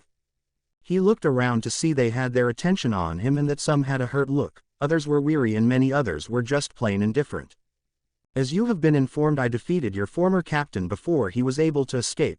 Many of you might think it was cruel of my part, that I killed him in cold blood, but I'll tell you this, I don't care what you think of me. I won't tell you Aizen was a horrible man or that he was nice until he went crazy. I'll tell you that what you were told was the truth and you make your own conclusions. Because Aizen did horrible things in the past and future, but it's up to you if you bury the bad things and remember him as the kind captain he once was, or if you carry the truth that he turned out to be. He sent his gaze throughout the room looking at each one of the members. He wasn't going to make them think what he wants, he would let them conclude what they want. But, you must know that now I'm your captain, and even though I can't tell you to trust me after what happened, I want you to give me a chance and you make your own conclusions. I won't force my ideals onto you nor will I make all your decisions like Aizen did. Think for yourself, you have the rest of the day off, resume with your normal activities tomorrow. Dismissed. A yell of yes sir was heard and every member left the room except for one. He was a young man, looked like 25 in human years, his hair was brown and short with blue eyes, he was medium height and was wearing the 3rd seat insignia. I assume you're the 3rd seat. The man's blue eyes held determination and resolve. The 3rd seat looked at Ichigo directly in the eyes and both men seemed to hold a staring contest. In the end Ichigo won. Anybody would lose staring into haunted amber eyes that seemed to pierce your own soul. The man gave a low bow. Nice to meet you Shiba Taicho. My name is Otsuka Akio and I'm the 3rd seat of Squad 5. It's nice to meet you too Otsuka. Would you happen to know when Lieutenant Hinamori will come back? I think she'll be able to retire from the 4th in 2 days' time, and you can call me Akio. Ichigo smiled at his 3rd seat and sent him a friendly nod in understanding. Okay, I'm going to the living world today and will return before noon tomorrow. You're in charge until then. Yes sir. And Akio. Akio looked back to look at his captain. He was still curious about the new captain but he had gained himself a second chance, so he would trust him for now. Yes captain. Thank you. Akio couldn't help but smile back at Ichigo. He was being sincere and he wouldn't let him down. You're welcome. And with that he left the room, leaving Ichigo with Rukia and the 6th Squad lieutenant. Okay, let's get going to the Shiba compound. Rukia, come with me. Renji, go report in with your captain. Ichigo gave directions with a commanding tone that made the two straighten up and respond with respect for a second before returning to normal. Yes sir. Hey wait a second, why am I being respectful to this idiot? I may be an idiot if you say so, but I'm also a captain. Ichigo's serious voice shocked momentarily Renji. Since he had said something disrespectful, he could be punished after all and it wouldn't be fun. Rukia was also shocked since Ichigo would never say something like that. But Ichigo couldn't hold in the laughter and burst it all out. Ha ha ha, oh my god, ha ha ha, you should see, ha ha ha, your faces. Ichigo had to hold his side of the laughter. He hadn't laughed like this in a long time, and messing around with an innocent Rukia and Renji was a good way to relax. You idiot. Rukia kicked Ichigo in the shin that made him laugh and grunt in pain at the same time. Sorry, just couldn't resist. You don't have to be formal with me, you know I'm not into that crap.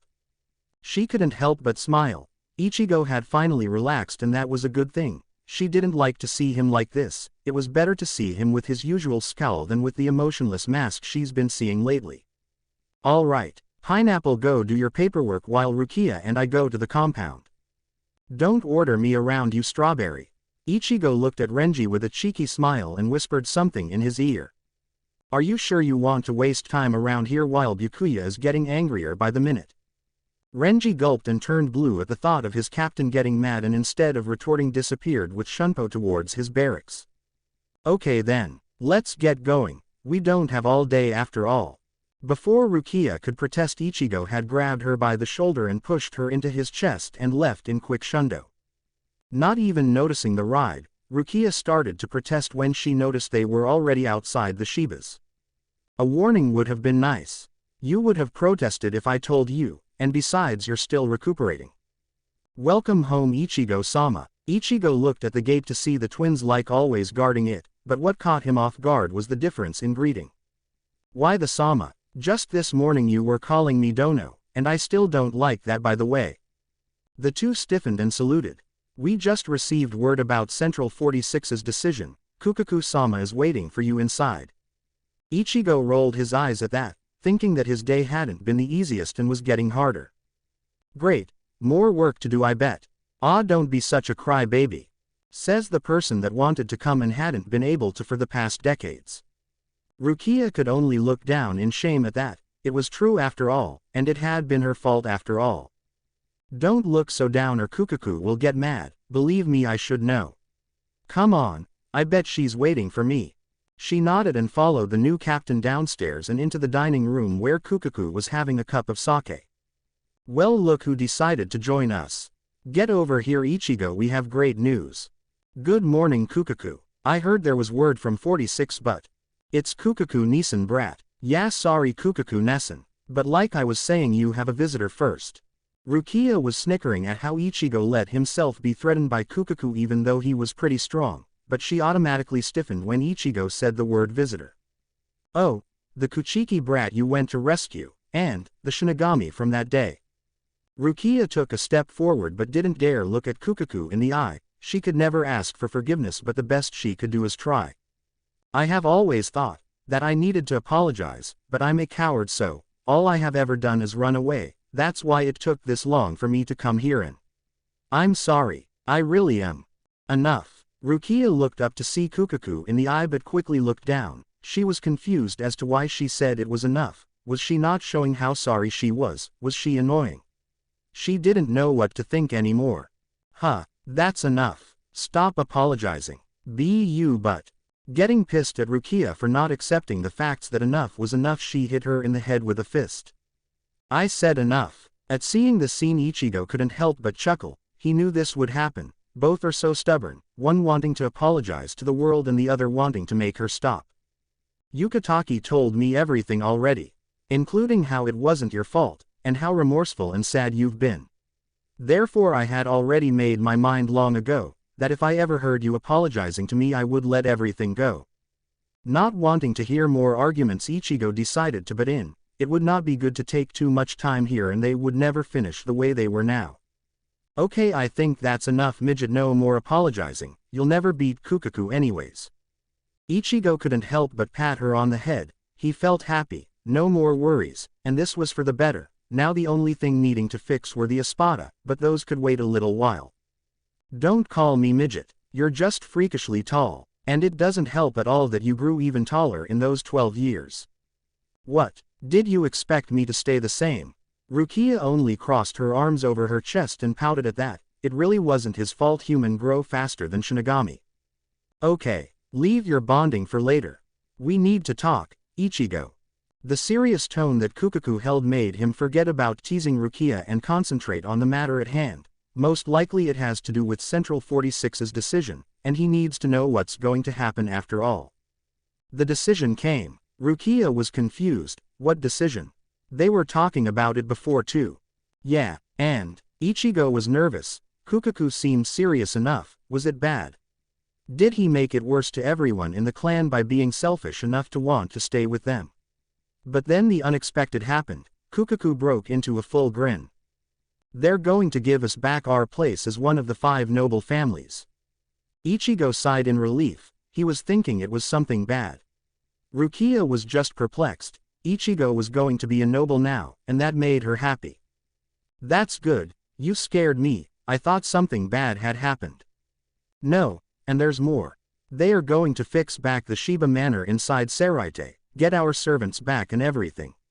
They also made their decision concerning what I told you about.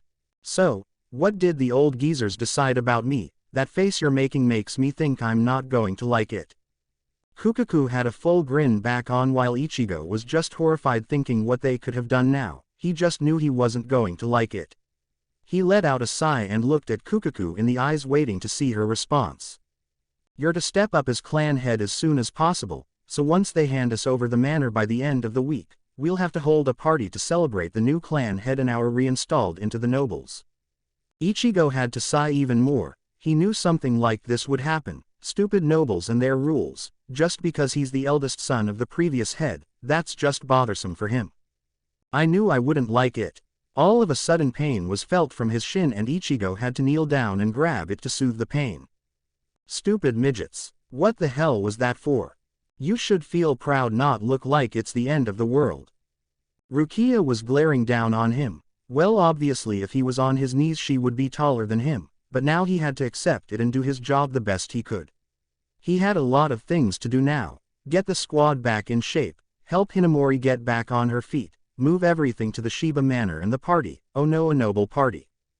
Kukaku, is the Kukaku Nisan. How many times do I have to tell you till you get it right? Sorry, but anyway, the party I imagine is going to be a noble party, right? Kukaku, Ichigo and Rukia sat down around the table, waiting to talk better this way. There was already tea served. It came in when they were talking and didn't notice. Yeah, so you're going to have to be all nice with the stuck-up nobles and act to their level. Rukia was worried. Ichigo was rude and sometimes had sudden outbursts. She would have to keep an eye on him at the party. After all, as a Kuchiki she would go, and as Ichigo's friend too.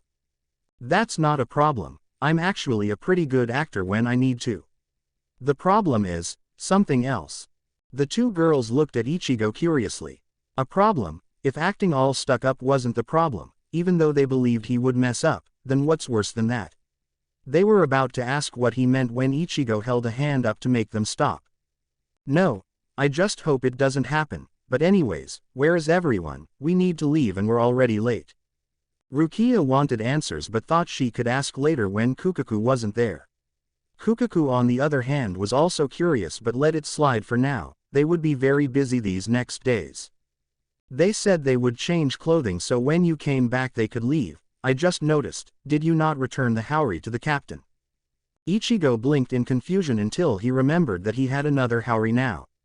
Maybe he should have told her the good news before starting their little quarrel. Yamamoto Sotaicho gave me the position of captain of Squad 5, so now I'm going to be even busier. Well, congratulations, brat. My baby cousin is growing up to be a good man. Now just get yourself a wife and we can all rest in peace. Ichigo couldn't help but blush at Kukaku's comment. It's not like he wanted to get married, but it wasn't such a bad idea as long as it wasn't arranged. Nay, Rukia, the position is vacant. Want to give it a go? That made him blush even more. Rukia also couldn't restrain the pink blush that formed on her cheeks. Shut up. Don't go deciding getting married for me. Kukaku's grin grew. It was fun to tease her cousin. Okay then, in the future Rukia. Rukia's blush grew and she looked down in embarrassment. After all, she started thinking maybe it wasn't such a bad idea. But anyway, I think you should hurry back to the living world, Ichigo. Come back as soon as you can, there's a lot of work to do. Ichigo looked mildly annoyed at that but quickly stood up and started walking out searching for the others so they could leave.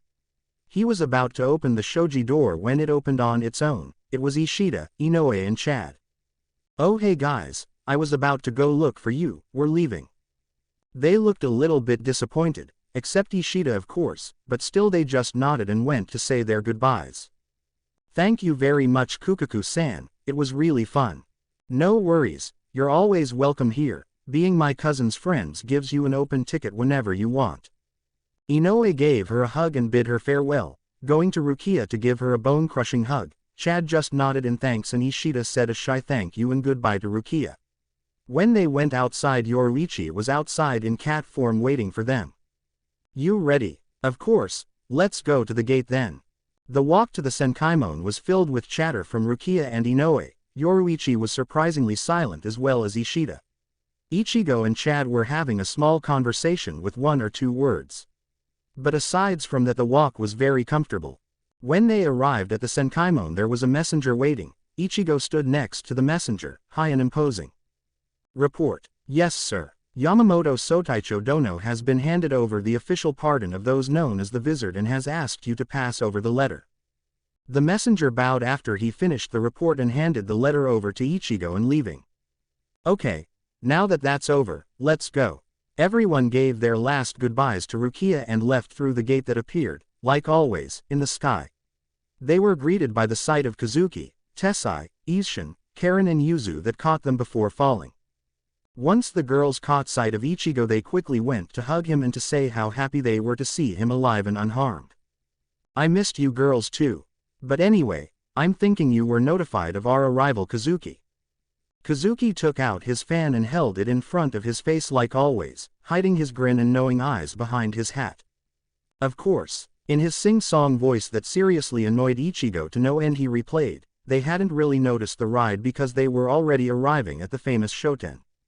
It was a nice ride and everything, but I think we should leave. Ishida started to walk away, not waiting to hear any goodbyes until Ichigo stopped him. Wait Ishida, I want to tell everyone something. Ichigo's serious tone caught everyone's attention, so they decided to take it inside the store with a cup of tea. Okay, so what do you need to tell us, Ichi-ni? You didn't do something stupid again, did you? Ichigo flinched at his sister's tone. She was so not going to like it.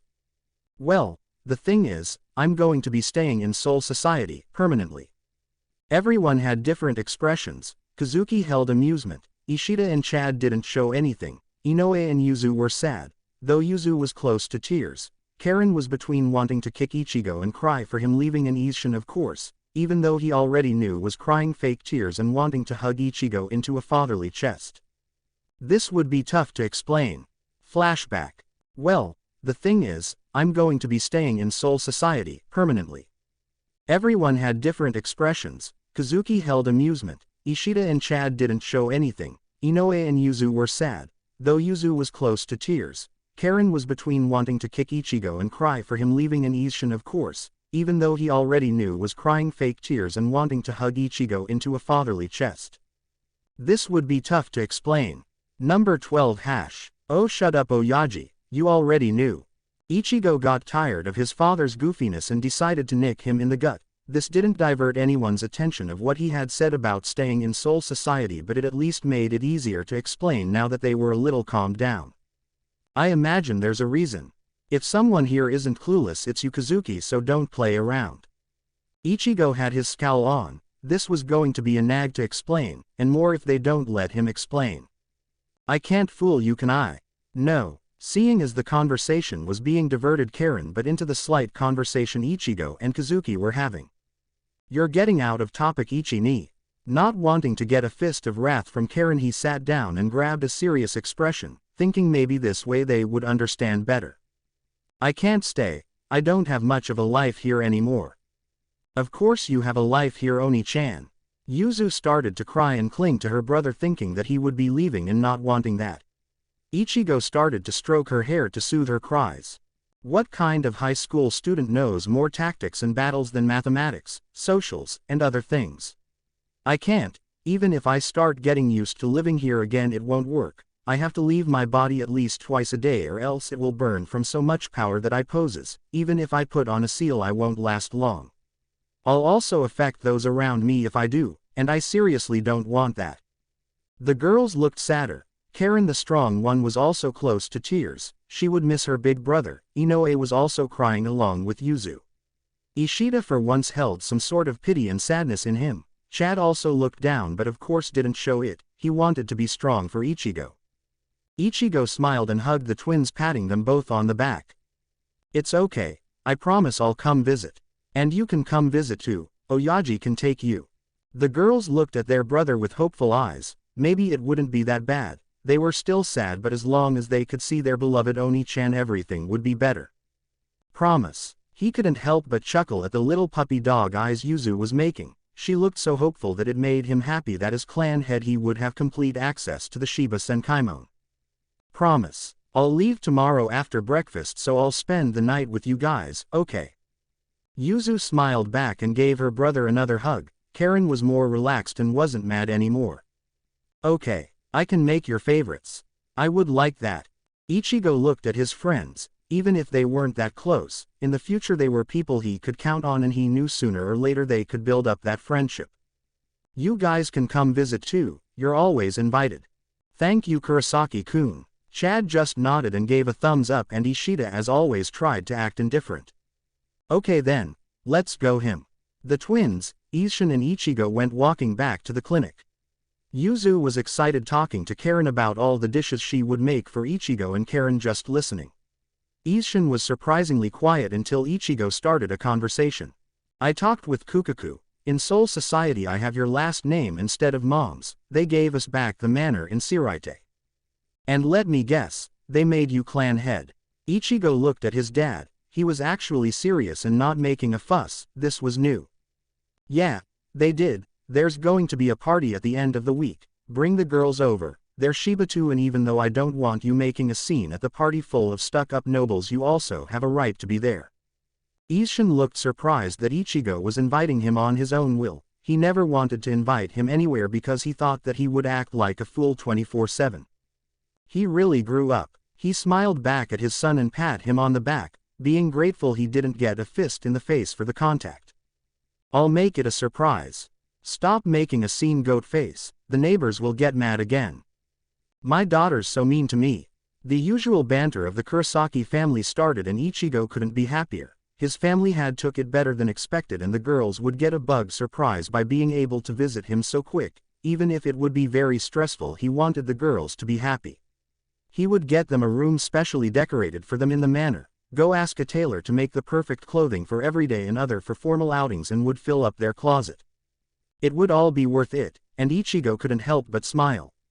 Number 12 hash. After dinner everyone went to their own rooms to retire for the night, but Ichigo had different plans. He still couldn't sleep more than 5 hours a day, and it still felt like a lot. So instead of wasting time tomorrow in the morning, he decided to go deliver the card from the Central 46 to the Vizard during the night. He got out of his body, leaving it on the bed under the covers in case Yuzu or Karen came in, and leapt through the window into the moonless sky, unknown to him that his dad saw him leave. Isshin sighed at the sight of Ichigo leaving. Even if in front of everyone he was energetic and held no bad feelings, when he was alone it was like if everything would come back, and it wasn't helping that Ichigo still couldn't sleep well. He would have to resort to drastic measures even if Ichigo will had him for it.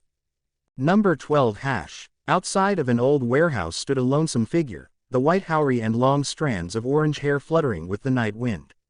The man walked forward to touch gently with his hand the barrier that was positioned over the warehouse. Feeling every single vibration on the barrier, being able to sense everyone inside, not by Ryutsu because of the barrier, but by sense. When he started to push forward into the barrier, it let him in without a second thought. Slipping into the barrier, Ichigo walked inside the warehouse, completely relaxed even though he knew that the 8 Vizard would be on guard. Finding them all awake and in position on the top floors, Ichigo walked completely relaxed but still uneasy in the inside. After all, it wasn't easy seeing dead people alive, but he was very good at hiding his emotions. Since his mother died he would hide it all, and during the war he got even better. Yo, that made some get mad, seeing as the orange head wasn't the least intimidated even when they were radiating so much Ryutsu. Don't act all casually, Baldy. Don't you see you're surrounded? Blinking at Hiyori's all too familiar outburst, he noticed how tense they really were in his presence, maybe because they couldn't gauge his power, or maybe because he entered unannounced, who knew? Unless you haven't noticed, I'm not bald, far from that if you ask me. And why acting casually? Because I know you can't harm me. Getting mad that they were being underestimated, she was going to jump forward and attack the orange-head stranger when a hand interrupted her. Don't, Hiyori, he's here for a reason, but for now, I'm only curious to know, how did you enter the barrier? Smirking at how they hadn't noticed, he looked at one of his Keto mentors, that was relaxed as well. Apparently he knew how to put 2 plus 2 together. Maybe you should ask Hachi instead of me. Looking surprised that he knew Hachi's name, and more that his friend was actually relaxed, not even in position to cast a spell if need, he was more relaxed than ever, and that made him think twice about the orange head. What do you mean by that? You idiot. Narrowing amber eyes and looked at Hiyori directly in the eyes with a gaze that sent chills down your spine, he responded. I meant exactly what I said, because there are only 3 ways to enter the barrier, and those ways will make you notice an important detail. What detail? I'm not an enemy. Looking back at Hachi that hadn't said a word, he glanced back at the stranger in captain's robe, asking for him to explain since it would be a long explanation if he didn't. There are only 3 ways to enter this barrier. 1. The caster makes an entrance. 2. Break the barrier with at least the power of double a captain. 3. You have to know how this Keto is cast. Looking around to see if everyone was still following him with the explanation, he continued. As you can see, I didn't destroy the barrier, and of course Hachi didn't open a door for me. So what's the only alternative? Knowing the spell. This time Hachi finally decided to speak up. This barrier is my own creation and I have not taught it to anyone yet. And it's true about his previous words, he entered without using force. In other words, he taught me in the future because he trusted me enough, and that should be enough for you to relax in my presence. But I have something for you guys. Ichigo started to take the letter from inside his robes when all of a sudden he had Lisa's Zanpakuto at the throat, but even so he didn't feel affected, like if the threat wasn't even there. Don't move. Who are you? Still taking out the letter, Lisa pushed her Zanpakuto more into his throat but didn't even cut it. Ichigo took out the letter and held it out so everyone could see. I'm Kurosaki Ichigo. In Soul Society I'm known as Shiba Ichigo. And I just came to deliver this letter to the Vizards on Central 46's behalf. Shinji started to smile his usual Cheshire grin and looked at Ichigo directly in the eyes. Oh, so you're the little time traveler Kazuki was talking about. If you're here it means you succeeded. Still with a sword at his throat that was slowly pushing itself more into his skin but not even cutting it, Ichigo answered back. Of course I did. Aizen is dead. With a dead serious voice that sent chills down some of the present's spine, he started walking forward to hand over the card to Shinji, getting out of Lisa's deadly Zanpakuto without an injury.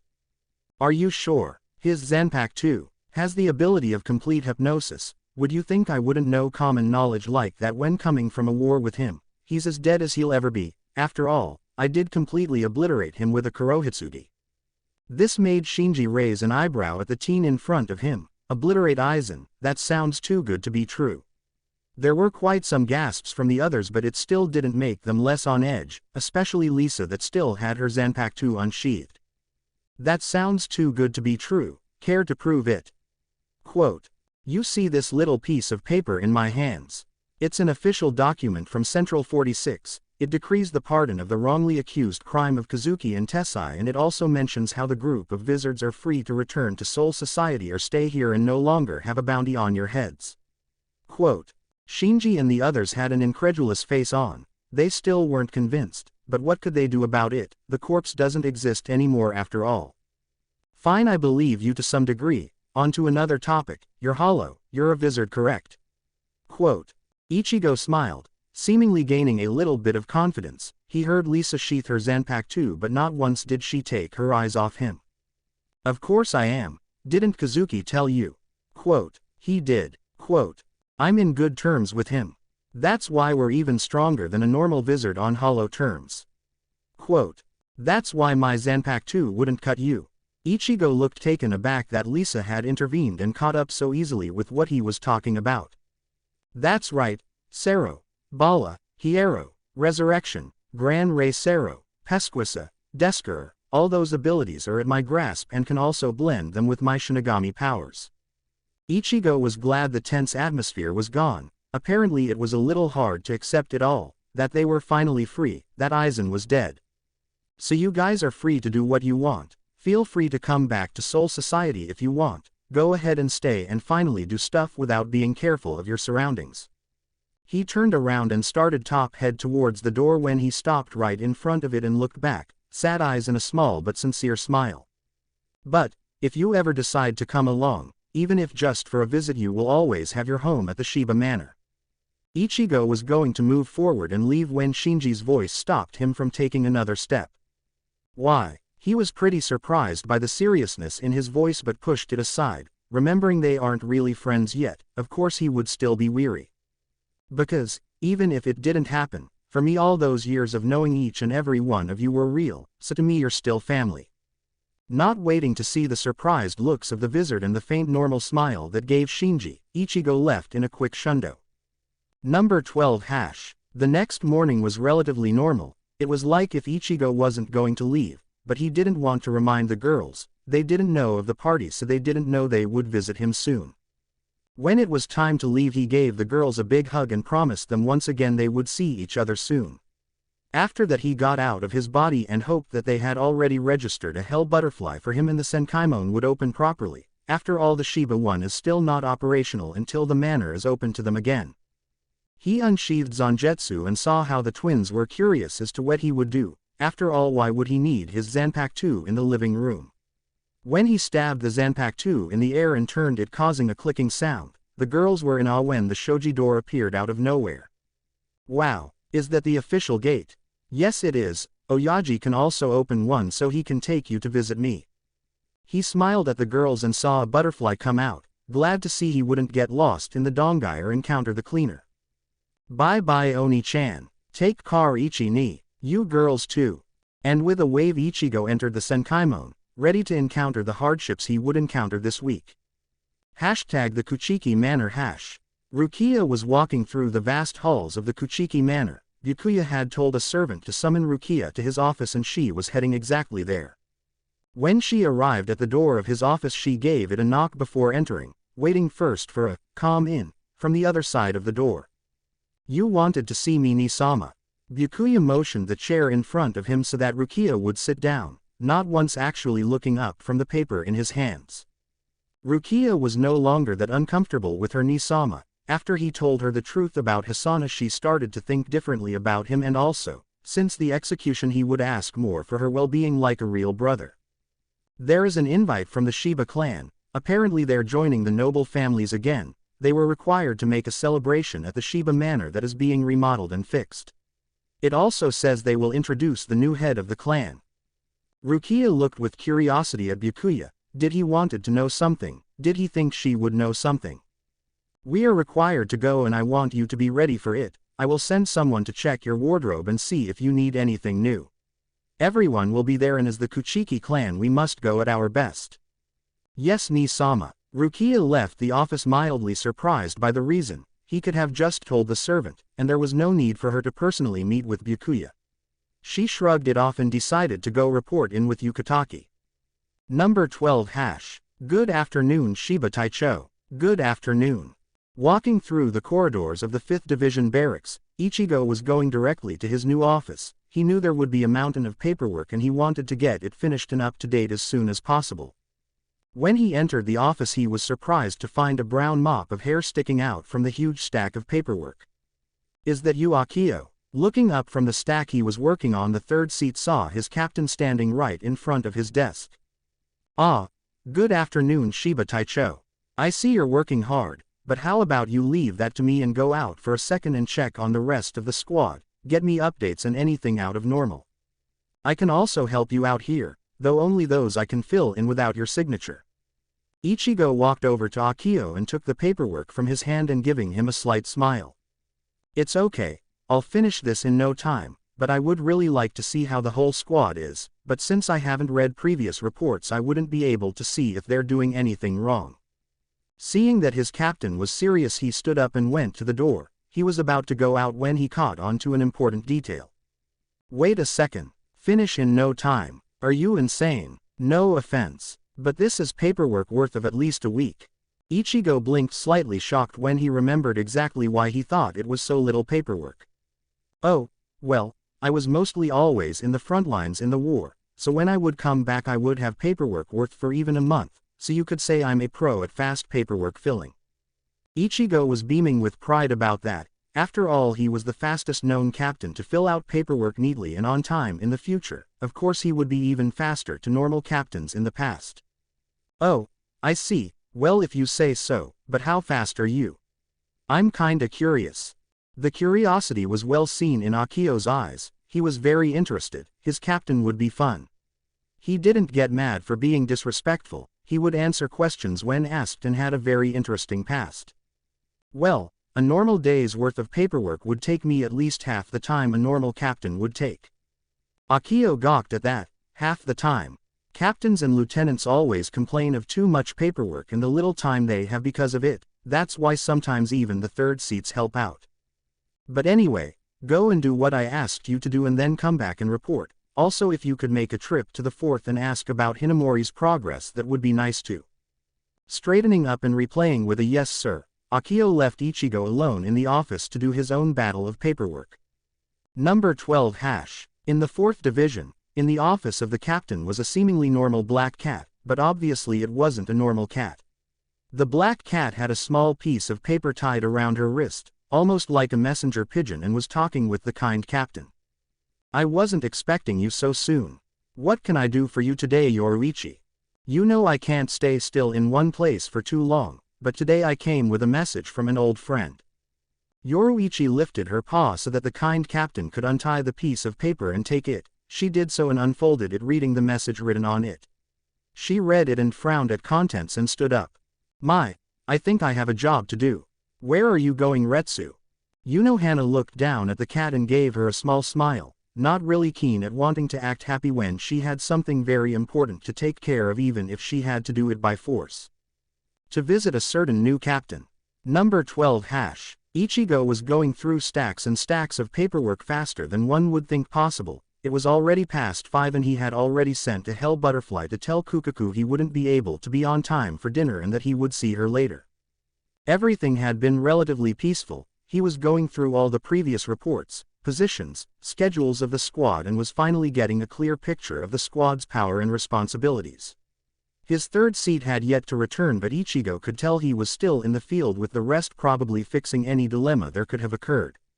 But he certainly wasn't expecting someone to come knocking on his door, and he wasn't expecting the one that was visiting him. Come in. Not really bothering to look up and see who it was, he was surprised by the kind voice that cut him off from his paperwork filling. Good afternoon, Ichigo-kun. I can see you're doing a splendid job at getting rid of the stacks left behind. Oh, good afternoon, Hana-san. Yes, I have. It's quite simple actually, but what can I do for you? Not to be rude, but I wasn't expecting you to come visit me. Hana only smiled back and sat down on the couch, while Ichigo had already gotten up from his desk and was pouring 2 cups of tea. Yes, but you see, I came here by a certain request. A request? Setting down the cup of tea on the low table, he sat down in front of the 4th squad captain, somewhat confused by what she meant by request. That's right. But now that I know of the situation, more of a request, I'm doing it because it's my responsibility. Still not getting his confusion away, Ichigo frowned at her comment. Was something wrong? Did it have to do with his squad or Hinamori? You see, your dad informed me of your sleeping problems and has asked me to help you, but of course since it is my job to help with everyone's well-being, I came over as soon as I knew. Ichigo cursed under his breath. Damn goat face. Getting Hana involved meant he couldn't get away of being treated, and just when he had gotten away from his dad's protective eyes. I'm getting slowly accustomed to this new reality. There is no need for concern. Not really backing down, Hana took a sip of tea and looked at Ichigo directly in the eye. Oh really? That's not what I've been told. When was the last time you slept your full 8 hours? How much is the maximum you've been able to sleep? When was the last time you slept? Fully knowing Hana would not accept a no, he decided to answer her questions if not to get it over with quickly. The last time I slept 8 hours would be 8 years ago. Yeah, I think so. The maximum I can sleep is 5 hours. And that's very rare, and the last time I slept would be the night before the captain's meeting. Hana couldn't help but frown at the newfound information. She didn't think it was that bad, but then another thought occurred to her: if he barely slept then eating wasn't much of an option either. What about food? Are you eating the appropriate amount for someone like you? I have, though kind of forced because I have to start getting used to it again, so I'm doing it little bit at a time. More to take into consideration about the young captain's health. She would have to force him if necessary, but she would get him back into normal people habits. I'm going to send you some pills later on, and I would like you to come for regular checkups at the fort at least every 2 days. How much did you weigh before the war, when you were still 15? 61 kilograms, 134 pounds. And now, how much do you weigh? Ichigo was pensive for a while. His last checkup with Hana was 2 months ago during the war, and he remembered how Hana had scolded him about his weight. 58 kilograms, 127.4 pounds. But I grew at least 6 centimeters during the war. I was afraid so. Yes, please come over and we'll get you back to normal habits in no time. Not really liking the thought of having to go to the fort so often, he sighed but decided not to protest since it was nearly impossible against her. Hana stood up and bid farewell to Ichigo, and left through the door. But what not really surprised her, but did make her smile, were the third seat Akio and Rukia outside the door, most likely eavesdropping on their conversation. Bidding them farewell and telling them to take care of Ichigo and making sure he follows her instructions, she left, leaving a slightly flustered Rukia that was visiting Ichigo and a gapping Akio that was caught red-handed when escorting Rukia to see Ichigo and give him his report. Getting out of their daze, Akio looked at the side to see that Rukia looked down. Even he was surprised by all his captain was going through and still had the ability to do his work without second thought. He was very proud of his captain and was sure that he would get along well with him. Number 13 #. After hearing Akio's report about the squad and how they were having their normal activities without a problem, and the fact that Hinamori's health was progressing nicely and she would be out of the fourth by tomorrow afternoon, Ichigo was practically dragged out of the fifth by a determined Rukia, hauling him to a food stand in Reconnecting. Hey Rukia, Rukia, Rukia, what? I can walk fine on my own, no need to drag me. Rukia looked back at the orange head with an incredulous look, but let go of his sleeve. Walking besides him and keeping an eye on him at all time. Well, how do I know you're not going to escape? Sighing and running a hand through long orange locks, he looked down at his petite companion. You already got me out of my office, and Akio actually locked it and kicked me out too. What's with you two? It's not the first time I postpone eating dinner. Rukia was mildly annoyed at Ichigo, even if he had work to do. Even when Hana had just reprimanded him and told him to go the fourth regularly to get checkups, he was still going to work until late and not go home to eat dinner. You were not going to eat dinner. There is something called taking care of yourself. I was going to get something when I returned to the compound. Still not believing a word Ichigo said, they entered a comfortable silence and went inside the shop. It was little, but it had a nice smell to it and made your appetite increase tenfold. Well, it smells good. And it tastes good too. I come here all the time when I want to eat out. Following Rukia and seating themselves on a table, the waiter came over to take their order. Ichigo ordered some miso soup while Rukia ordered udon. Both sat in silence until the food came, when Rukia was the first to speak up. So, how have you been adjusting to life in Seoul society? Looking up from his miso soup to look at Rukia, he just shrugged and took a bite at his food, eyes widening in shock when he tasted it for the first time. This thing is good. I told you it didn't only smell good. But you didn't quite answer my question. Well, it's not like living in Seoul society is a new thing for me. The new part is that Reconnecting is still alive and that there are plenty shops to discover. Smiling slightly and satisfied by the answer Ichigo gave her, she started to eat as well, but still keeping an eye and making sure Ichigo ate every single piece on his bowl. When they were done, Ichigo sighed in satisfaction, a hand reaching for the cup of iced tea that was on the table. "So, are you going to attend the party?" Frowning at the stupidity of the question and looking at Ichigo with a menacing look, she wanted to kick him but thought against it.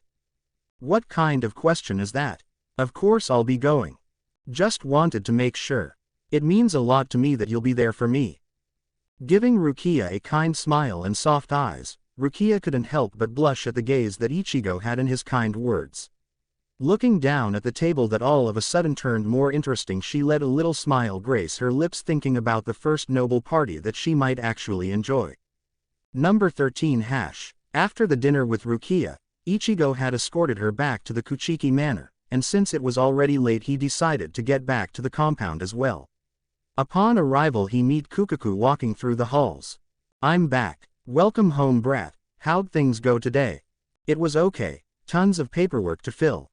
Kukaku gave him a sympathetic smile before patting him on the shoulder.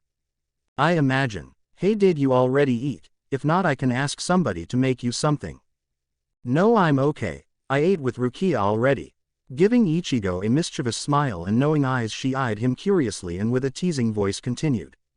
"Oh, I see. Quite in a hurry at securing your future wife." Not really able to hold the faint blush in his cheeks, he looked down hoping his bangs would cover it and not be noticed by his nosy cousin.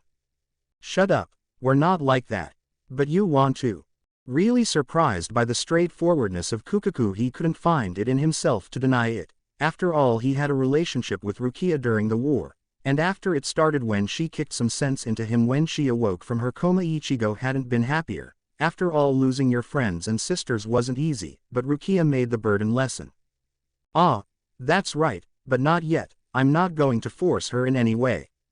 Smiling at her baby cousin, and feeling proud at how he was handling himself, she decided to change the topic to something slightly more important. "Anyway, the manor is ready. Tomorrow we're moving in, so instead of coming back here you will head directly to the manor. Ganju and I will start preparations for the party and will start to handle any problems. The invitations are already sent. Every noble and the captains of the Gote are invited.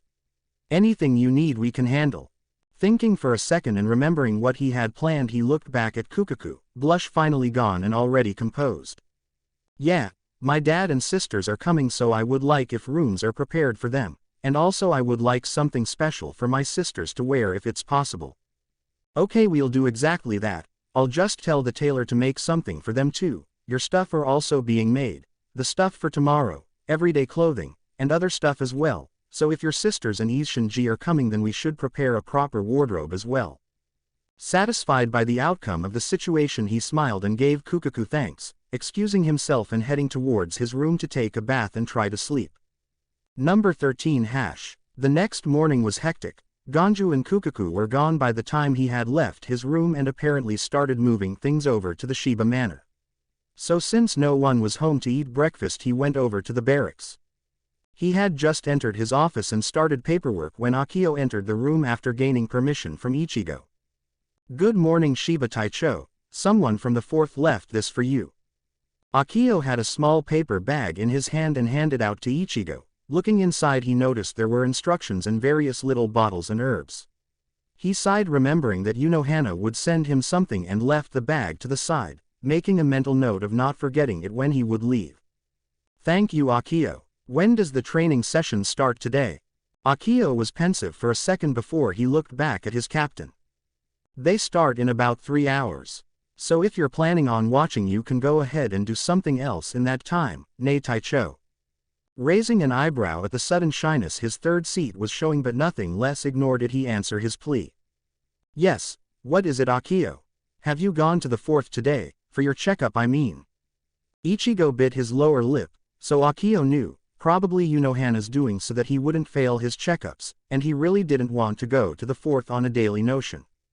"No, I haven't, but I'll go later." Scowling at his captain's behavior about his health, he frowned. He could even bet that he hadn't had breakfast yet. Sighing and pinching the bridge of his nose, he turned around and headed towards the door, not really wanting to deal with his captain's antics any longer. Number 13 hash. After filling out various stacks of paperwork, Ichigo left his office and headed towards the training grounds where his squad would most likely be training. When he arrived, he was surprised to see that all the squad members were present and all for accounted. This made him happy that apparently punctuality is something they did learn from Aizen. "Oh, will you look at that? Is there something wrong, Taicho?" Akio approached Ichigo that had just arrived in time before they started. "No, I'm actually very pleased that punctuality is something that I don't need to teach." At hearing this, many murmurs were heard and Akio's eyes widen in shock. "Are you planning on leading the training today?" Giving his squad a kind smile and reassuring eyes, he looked throughout all the members.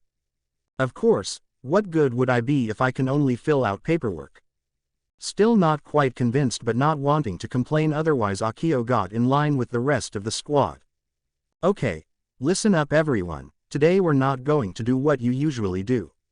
When I'm training I'll do something differently, so don't get surprised.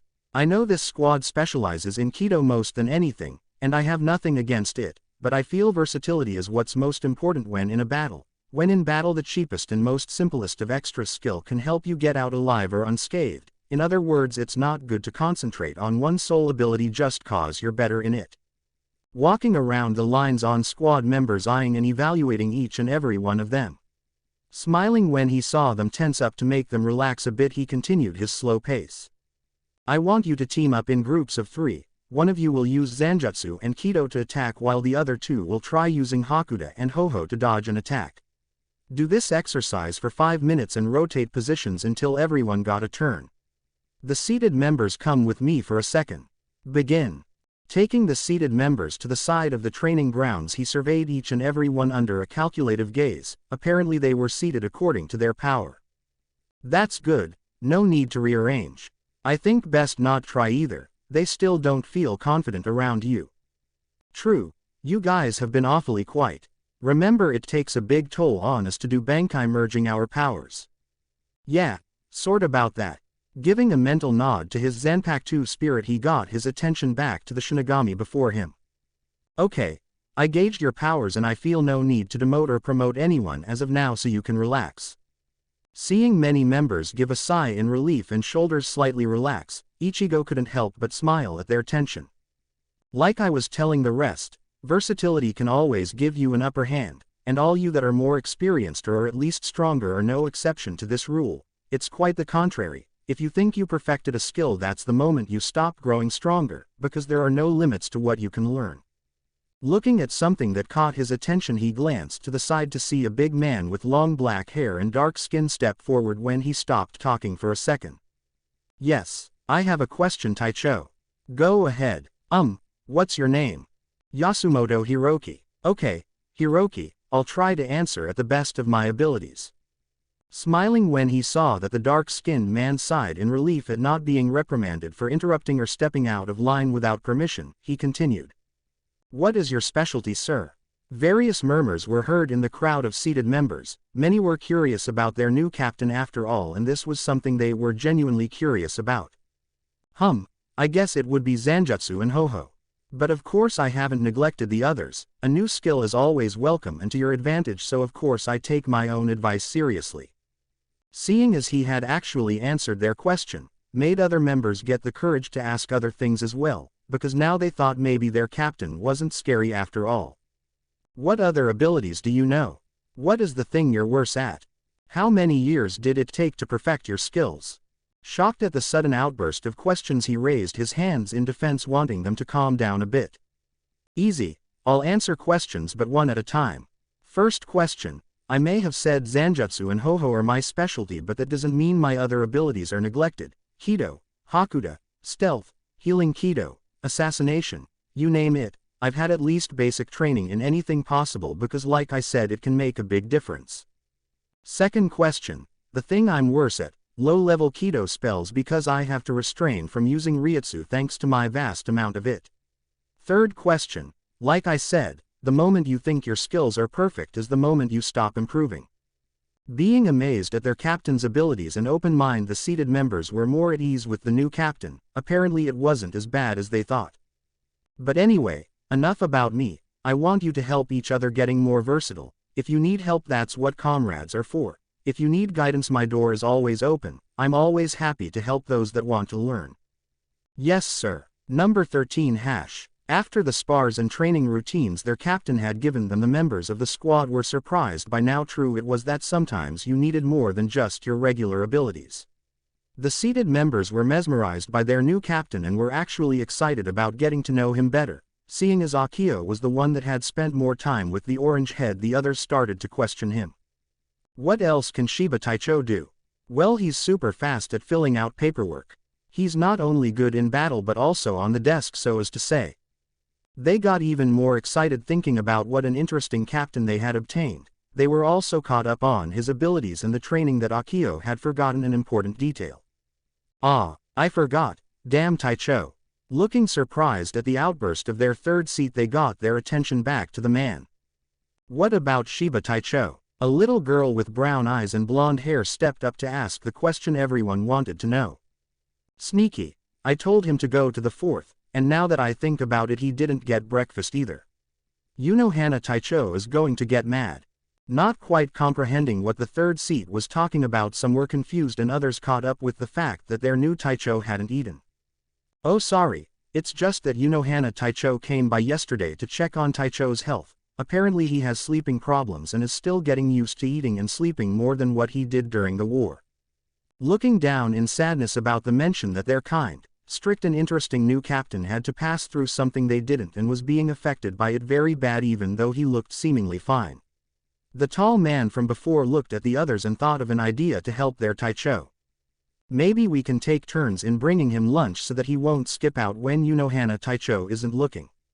And maybe we should drag him over to the fourth if he doesn't go. We can't do that, he's our captain. We could get scolded, or worse, he might not even budge even if we try to force him.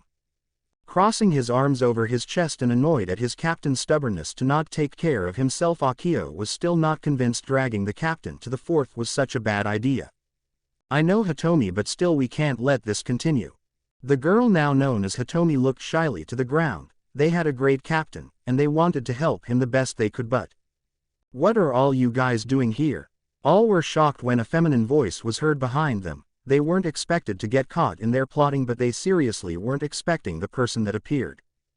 Hinamori Fukutecho. Blinking in surprise in seeing them shocked at her arrival, she tilted her head in curiosity. You're back. Is it okay for you to be up? Akio spoke up since he was the highest authority of all the members besides her, and everyone was curious as well. Yes, I'll be fine, but what were you guys doing? I don't expect you to do something mischievous when we just got a new captain. Not at all, Hinamori Fukutecho. We were just worried about the captain. Not having a clue of what they were talking about, Hinamori stood still and listened to what everyone had to say about their new captain. She was surprised to say the least. She hadn't expected the new captain to be so dedicated. She did know he was the one that killed her beloved Aizen Taicho, but she knew it was the right thing. She just didn't get the hang of it yet, and that made her feel useless. She couldn't see the kind captain doing such horrible things, but she even lived them in person. All that was left was let it sink in accordingly. But now she had a new captain, and she couldn't blame him for what happened. She actually felt kinda sorry for him, so she would do the best she could and help him to the best of her abilities. Okay, for now I think Hiroki's idea to bring Taicho some lunch every day so that he won't skip any meals is a good idea. About the checkups, it's not like we know him enough to feel comfortable in dragging him over. Everyone was thoughtful about the way to make sure their captain would go at least to the first checkup but couldn't think of anything. But then Akio remembered yesterday's incident and smiled. That's how they were going to force him. I know how. They all turned to see the smirking third seat to hear out his plan. After all, they had nothing. Yesterday when I found out accidentally about Shiba Taicho's condition, Kuchiki Rukia of Squad 13 was with me. Apparently they have a very good relationship. After all, he did some to save her from execution, and she did drag him yesterday to eat dinner. Hinamori caught up with what her third seat was thinking. That was brilliant, and now all they needed was to get her to come over. We can tell Kuchiki-san and she might be able to convince the Taicho to go see Hana Taicho. That's right, I'll send a hell butterfly. Hinamori Fukutecho, go and take Shiba Taicho some food please. He was asking for you every day, so it won't be weird when you go to his office. Nodding in understanding and blushing slightly at the thought that her new Taicho that she didn't even know was worrying about her, they all scattered to do the jobs they had and to do the tasks they needed in Akio and Hinamori's case. Number 13 Ichigo was happy, well as happy as you can get being Ichigo, but still he was content. His squad wasn't weary of him anymore, heck if he didn't know better he would have thought they all like him now. It made him feel soft inside, though the notion didn't last long after thinking too much about it. After all, he still hadn't seen Hinamori and he knew very well that it would be harder to get her on her feet again. Sighing, Ichigo relaxed in his chair and pinched the bridge of his nose, thinking how it wouldn't be easy to get her trust. He closed his eyes and went over his thoughts. It didn't take much to make him lose himself in memories of the past and feel depressed.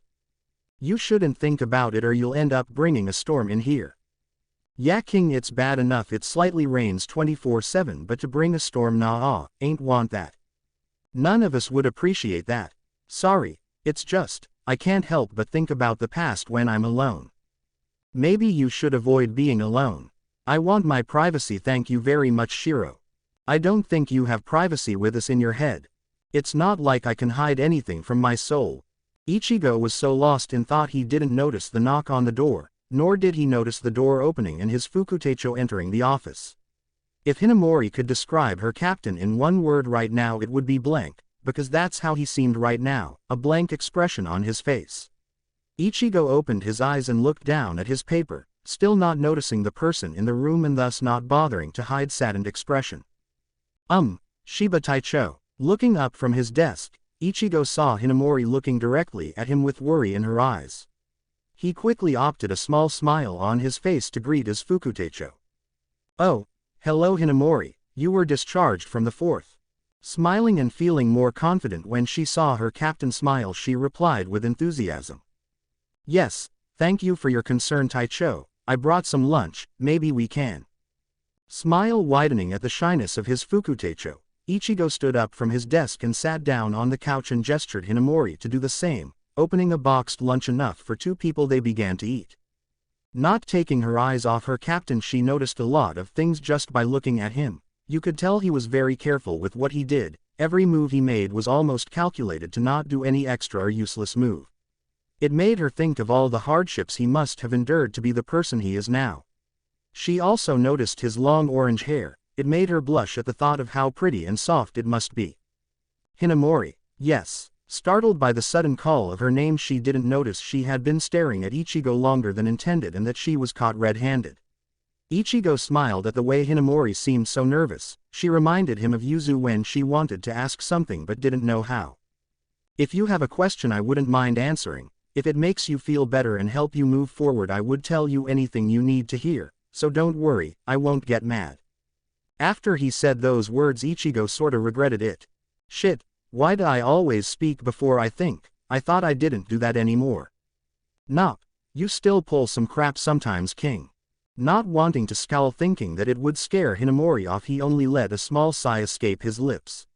He just hoped Hinamori wouldn't ask things that would make him remember things he would have preferred to stay hidden.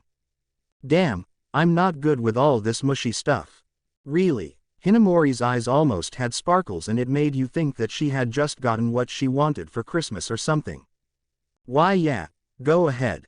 All of a sudden the roles were reversed when the nervous one was Ichigo and the one with confidence was Hinamori. I won't bug you with a mountain of questions, I only have one question for you, Taicho, did he ever regret anything? In all those years during the war you lived, did he ever regret anything? Taken aback by the simplicity of the question, Ichigo was able to relax under her waiting gaze. Aizen never regretted a thing he did. He played with us, killed many, imprisoned, tortured, but he never once showed an ounce of regret. Not even when I clashed blades with his did I feel any sort of regret, but of course this is for me to tell, and for you to decide if you should believe or not. Hearing of all the things that her former captain did, she couldn't help but feel shame she never noticed and played perfectly in his hands, looking down, not daring to look at the single man that knew and had lived a war that defiantly scarred for life. I won't doubt what you said, because you have no reason to lie to me. It will take time to heal, but I hope I can help you at the best of my ability, and I shall prove to you and everyone else I'm not a useless victim. Smiling at the resolve she was showing, he couldn't help but pat her and ruffle her hair. You don't need to prove anything to me Hinamori, because I believe in you until you prove me wrong." Feeling grateful to her new captain, Hinamori felt happy that he would trust her when Aizen was a person that you had to prove yourself first. "Thank you for believing in me." Number 13 hash. Akio was walking around the halls of the 5th Division barracks when an unseated Shinigami from said squad appeared. "Atsuka-san, Kuchiki Rukia from the 13th Division is at the gates," she said. "You called her." Smiling that his plan of dragging their weapon to get their captain to the 4th, he went to the gates to pick up the small Shinigami. "Good afternoon Atsuka-san, you called me." "Indeed I did." Tilting her head in confusion, Rukia couldn't help but feel nervous. Was something wrong with Ichigo, or why had he summoned her? "I need you to do the squad a favor. We're all worried about Shiba Taicho since he hasn't gone to get his checkup, and well, it was my idea to drag him over, but I doubt that would work, but you on the other hand." Hearing about Ichigo and his checkups, she couldn't help but tremble in rage. "That strawberry is going to get a piece of my mind." She stormed into the 5th Division barracks, not even taking a second glance to see if Akio was following behind. Not even waiting to knock on the door, Rukia went directly inside the office, not even taking a second to see that Hinamori was filling out paperwork as well and was in the office. She went right in front of Ichigo's desk and slammed her hands on it. "What the hell, Rukia? I just finished that stack." Not even caring that she had just knocked over a stack of paperwork, she stood tall and went to grab Ichigo by the sleeve and pulled him off his chair. "You're coming with me, whether you want or not." "Hey Rukia, I have work to do." Supported on the door frame with arms crossed over his chest, he smirked at the scene of his almighty captain could not get loose from the black-haired midget. Smirk widening when Hinamori also joined him in a laughing fit. "Hey Taicho, you better let Kuchiki-san kidnap you if you don't want to be dragged by everyone to the 4th. Why you traitors." Looking shocked at the apparent betrayal of his top subordinates, he looked to glare at Rukia that still held him in place away from his paperwork and making way towards the door.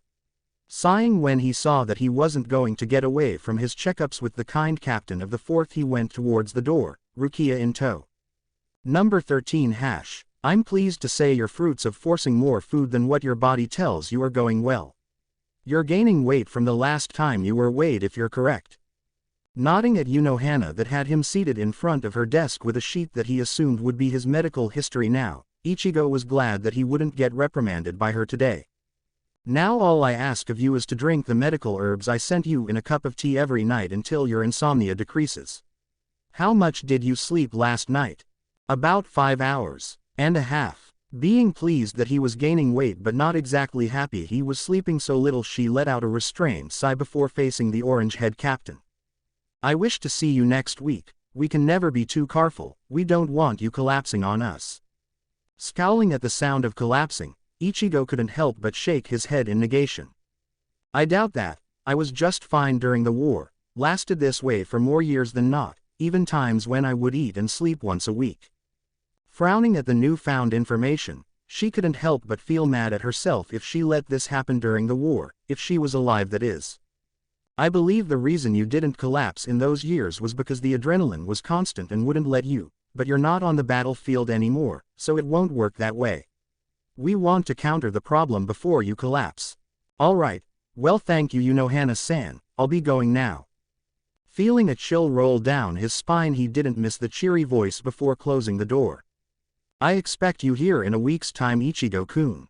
Ichigo paced through the halls of the 4th Division, obviously wanting to get out of there as soon as possible, seeing as Rukia just dumped him here and left to do other important stuff. When he was outside the gates of the 4th, he couldn't help but shudder at the familiar presence behind him. "Ichigo, let's fight again." Kenny wants to play again." Eyes widen in shock seeing the brunette coming out of seemingly nowhere, he couldn't help but respond as quick as possible before leaving in a quick shundo. "Hell no." Number 13 hash. "I think I should have asked for directions yesterday." Ichigo was walking seemingly aimlessly through the streets of Seraite. He was trying to find the famous Shiba Manor by following Kukaku's Ryutsu, but every time he thought he found the place, he would find a dead end. Getting frustrated, he opted to jump onto the roof and go directly to Kukaku, screw using the streets. He was jumping from roof to roof when he found Kukaku taping impatiently at a gate. "Hey Kukaku." Holding his hand up to greet his cousin, he wasn't expecting to get an angry fist in the face courtesy from Kukaku. Don't Kukaku me, it's Kukaku Nessun, the next time you get it wrong you're dead. Why yes ma'am. Good, now, where were you? I've been waiting for a while now. Sorry, I kinda got lost, he said sheepishly, slightly red of embarrassment when the first thing he thought of was how he never noticed the huge area before. Sighing in surrender at her cousin's cluelessness, he shoved it aside and turned around, gesturing Ichigo to follow her inside through the wooden, but elegant gate that held the Shiba emblem proudly in the middle. The first thing Ichigo thought of when he saw the first thing of the manor was peace. He felt at peace in this place, like it felt just right to be there. You could see the garden surrounded the whole building that stood in the middle. The garden was green with grass and various shrubs, bushes and trees. There were also colorful flowers and trees such as maples and 1 or 2 sakuras.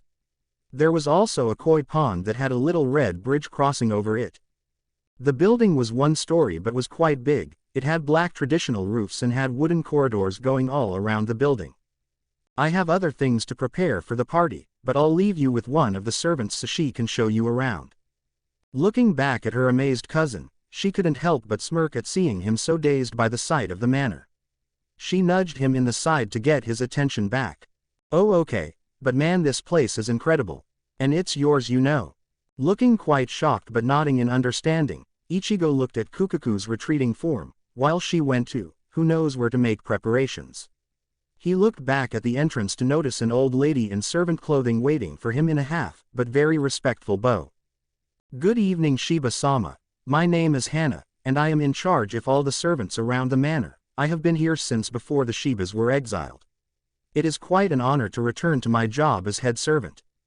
A little surprised that the old lady in front of him was actually serving the Shibas even before the exile, he couldn't help but smile at her dedication. The pleasure is all mine, Hana, but I would like it if you would call me Ichigo if it's possible. Actually expecting her to decline and say that she could never call him by name, he was taken aback when she actually accepted. Very well Ichigo-sama, shall inform the rest of the staff as well. Thank you. Now, you are going to show me around. That's right, follow me. Number 14 hash, and these are your quarters. They are the biggest in the manor, being the head of the clan you were in need of more services, thus they are bigger. They're still located in the family wing, right? That's right Ichigo-sama, though Kukaku Dono's rooms are a little farther, your fathers and sisters are more nearby. Hana was showing Ichigo around the newly restored Shiba Manor, and the last stop was his own rooms. Hana stopped in front of a sliding door that was somewhat different from the rest. It had a feeling of nobility above all, but at the same time was relatively simple. She slid the door open to reveal a cozy room that held a low wooden table, various indoors plants, frames with paintings, and in a corner cushions for the table. This room is your personal living room, for yourself when you wish to enjoy a drink in the confines of your room, or if you wish to invite someone that is very close.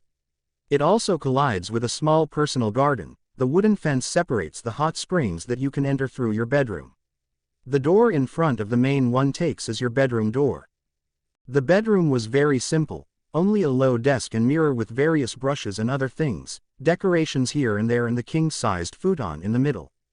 The door to your right leads to the bathroom that also leads to the outdoor hot spring I mentioned earlier, and the door to your left leads to your office and library.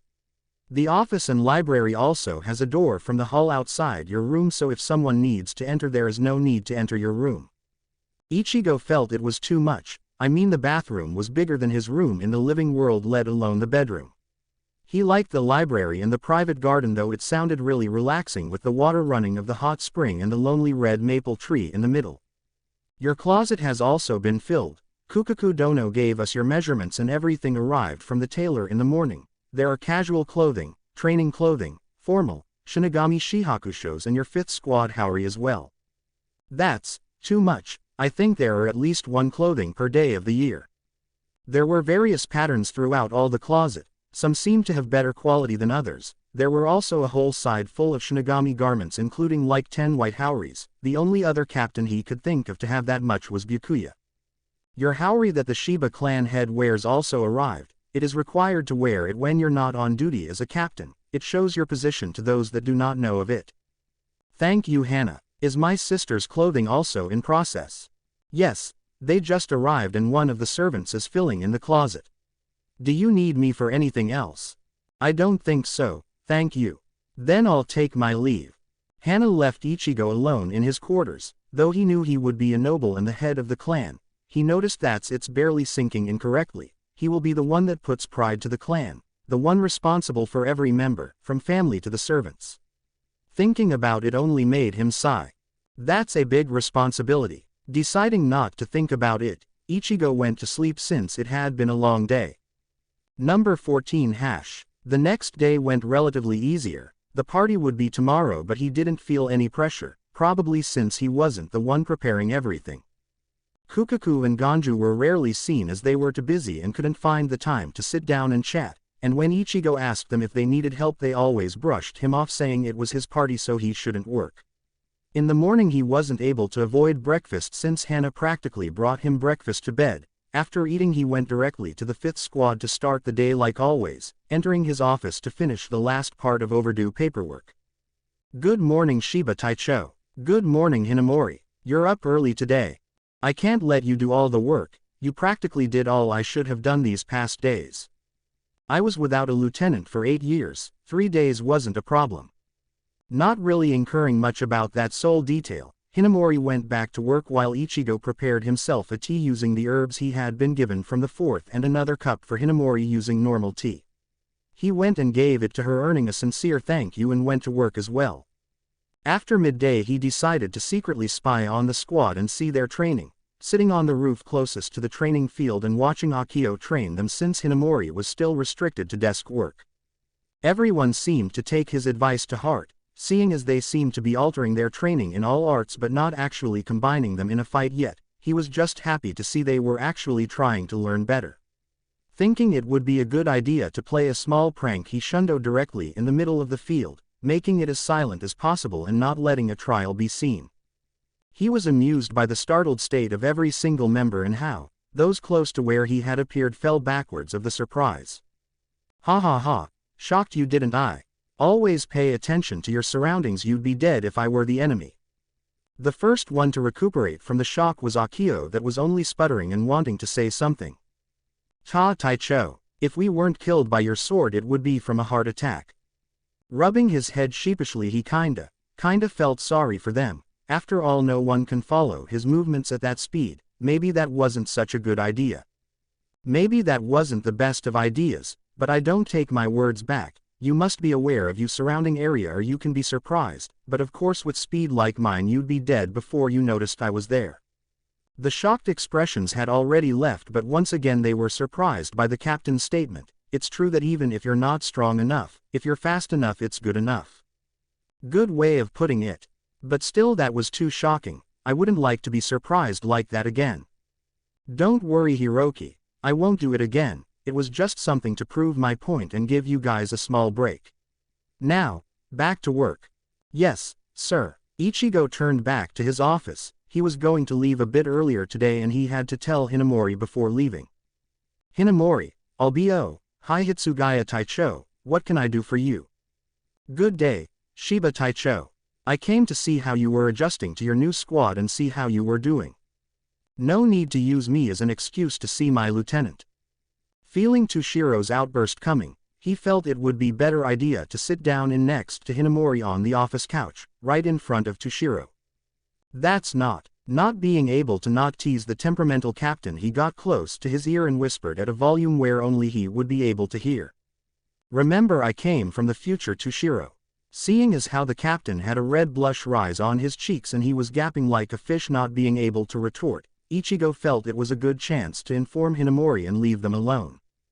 Hinamori, I'll be leaving early today. I have to pass by the first on my way home and I don't know how long it will take. Okay. Shiba Taicho, take care. Wait a second Taicho. Hearing being called, Ichigo stopped before leaving at the door to look back at his lieutenant. Yes Hinamori. Did you eat breakfast today? Feeling the worry in her voice, Ichigo couldn't help but smile a bit at his overprotective Fukutecho. He just hoped she wouldn't call Rukia again or it would be disastrous. Yes I did, and I'm not dated to go to the 4th until 1 week from yesterday, so I'm fine, thank you for your concern. Closing the door behind him, Ichigo left the two alone in his office and went to the first. What's wrong with Shiba Taicho? Well, the thing is. Number 14 hash. Good evening Shiba Taicho, to what do I owe the visit? I came to request permission for something of great importance. Raising an eyebrow at 5th Squad Captain in front of him, Yamamoto gave out a sigh and settled down on his desk, gesturing Ichigo to do the same. And what would that be? I hope being Shunsui's pupil at some time didn't make you influenced to his drinking habits and you came to ask for more sake like he does once a month. Not being able to hold back, he let a small chuckle at the sound of his former mentor in his past and how he always wanted to make Ichigo take a drink to relax. No, not at all. I came for something serious. And what would that be? Forgetting about the happy mood, he opted a more serious expression worthy of a Kuchiki and took on the matter into a serious tone. Seeing this, the old Sotaicho also took all his attention on his youngest in the ranks. Before Aizen declared himself traitor, he already had a small army prepared and had top captain class fighters in his ranks. The top ranks are called Espada and are numbered from 10 to 1, being 10 the weakest and 1 the strongest, though the 10th Espada turns into the 0 when he releases. Some of the top 10 were very loyal to Aizen, others were just there because he granted them something and were grateful but couldn't care less what happens to him. Others are there because they like a good fight, but there are also those that would jump at the opportunity to attack since the bunch of Arankar are gathered in the castle of Las Noches already. Yamamoto stayed silent for a second before he slumped his shoulders and let a big sigh. And what do you recommend in this situation? I recommend first of all, to send someone to investigate if any of the Espada had already started conspiracies or if they actually know Aizen is dead. Then once confirming that, we can send a small team of captain or lieutenant class fighters to get rid of those that could result being a threat in the future. Good decision, young one. I can see you weren't a captain just because you knew Bankai. Smiling slightly at the older man, he couldn't help but think all that he learned in those years during the war. It might have been hell, but it was a great lesson for everyone. The only problem would be opening a way to Hueco Mundo, and who would go to investigate. I can open Gargantas at will and know the terrain by heart. I highly recommend going myself to investigate. Nodding his head in understanding, Yamamoto stood up and handed Ichigo permission. We will hold a captain's meeting once you return from your mission, but you may not go today. 2 days from today, you will have 24 hours. Maximum to gather the information needed, and you are prohibited from engaging in battle if not needed. Fine by me. I wasn't planning on going today. The party is tomorrow and I can't afford to leave. If that's all, you're dismissed. Number 14 hash. Ichigo was making his way to the manor. Today it seemed to be more peaceful, but Ichigo suspected tomorrow everybody would be running around like headless chickens with the last-minute preparations. Since there wasn't much to do yet and Kukaku and Ganju didn't want him helping around, he decided to go take a relaxing bath in the hot springs. When he came out, he went into the closet to decide what to wear. Since Hana had told him about the haori that was a must, he decided to wear a light gray simple kimono with a red sash to go with the red haori of the Shiba clan. Seeing as it was already dinner time, he asked a servant to prepare him something to eat and to bring it to the garden since he felt it was really relaxing. After eating dinner, he sat at the shore of the koi pond under a red maple tree with a cup of sake in hand. It was making a beautiful breeze that played with his long orange locks that had been brushed and left untied after his bath. Ah, this is so relaxing. Too bad it doesn't last long.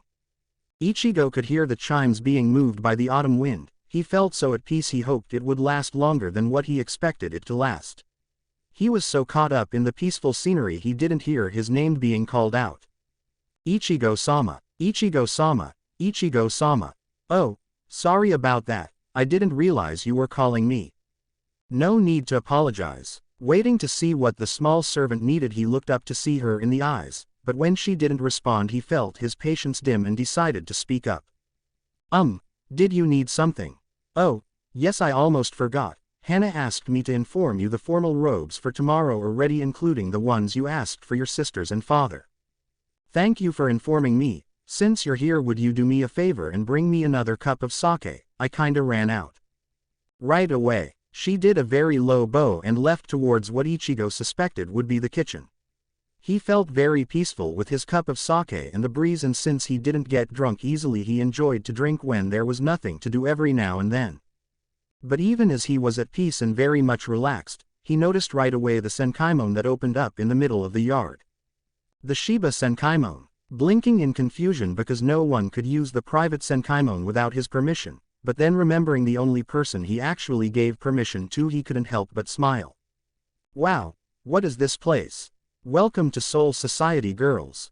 Ishin threw his hands up in the air to gesture the surroundings and showing off the new world with a happy and enthusiastic attitude. This place looks like old Japan. You sure you didn't screw up, goat face? That door wasn't the same as the one Ichi-ni used some days ago. That's because this is the Shiba Senkaimon. Finally noticing that they were being watched all this time by Ichigo that had just spoke up and was still sitting cross-legged at the shore of the pond, both girls widened eyes and ran over to hug their brother. Ichi-ni, Oni-chan, hey girls, it's nice to see you too. Both girls embraced their brother and let go to sit in front of him with expecting eyes. Ishin sat next to Ichigo as well. He still had his Shinigami robes and the tattered captain's haori at his shoulder. Oni-chan, dad told us we would come visit so soon because there was going to be a surprise. Ichigo looked aside at his father and gave him an annoyed look. You mean to tell me you dragged them over without explaining a goddamn thing to them? Exactly right, son. Tell me you at least explained to them about our family name. Seeing his dad shake his head in a negative gesture, Ichigo couldn't help but hit him hard on the head. My son is so mean to me. Shut up, you deserve that. You want me to explain everything. You're the head, you should explain. Why you? Ichigo-sama, I brought you your sake. Ichigo looked up to see the servant from a little while ago with 2 bottles of sake, 2 cups and also a teapot with some teacups. I also brought some tea for your guests as well as an extra cup in case he would like some sake as well.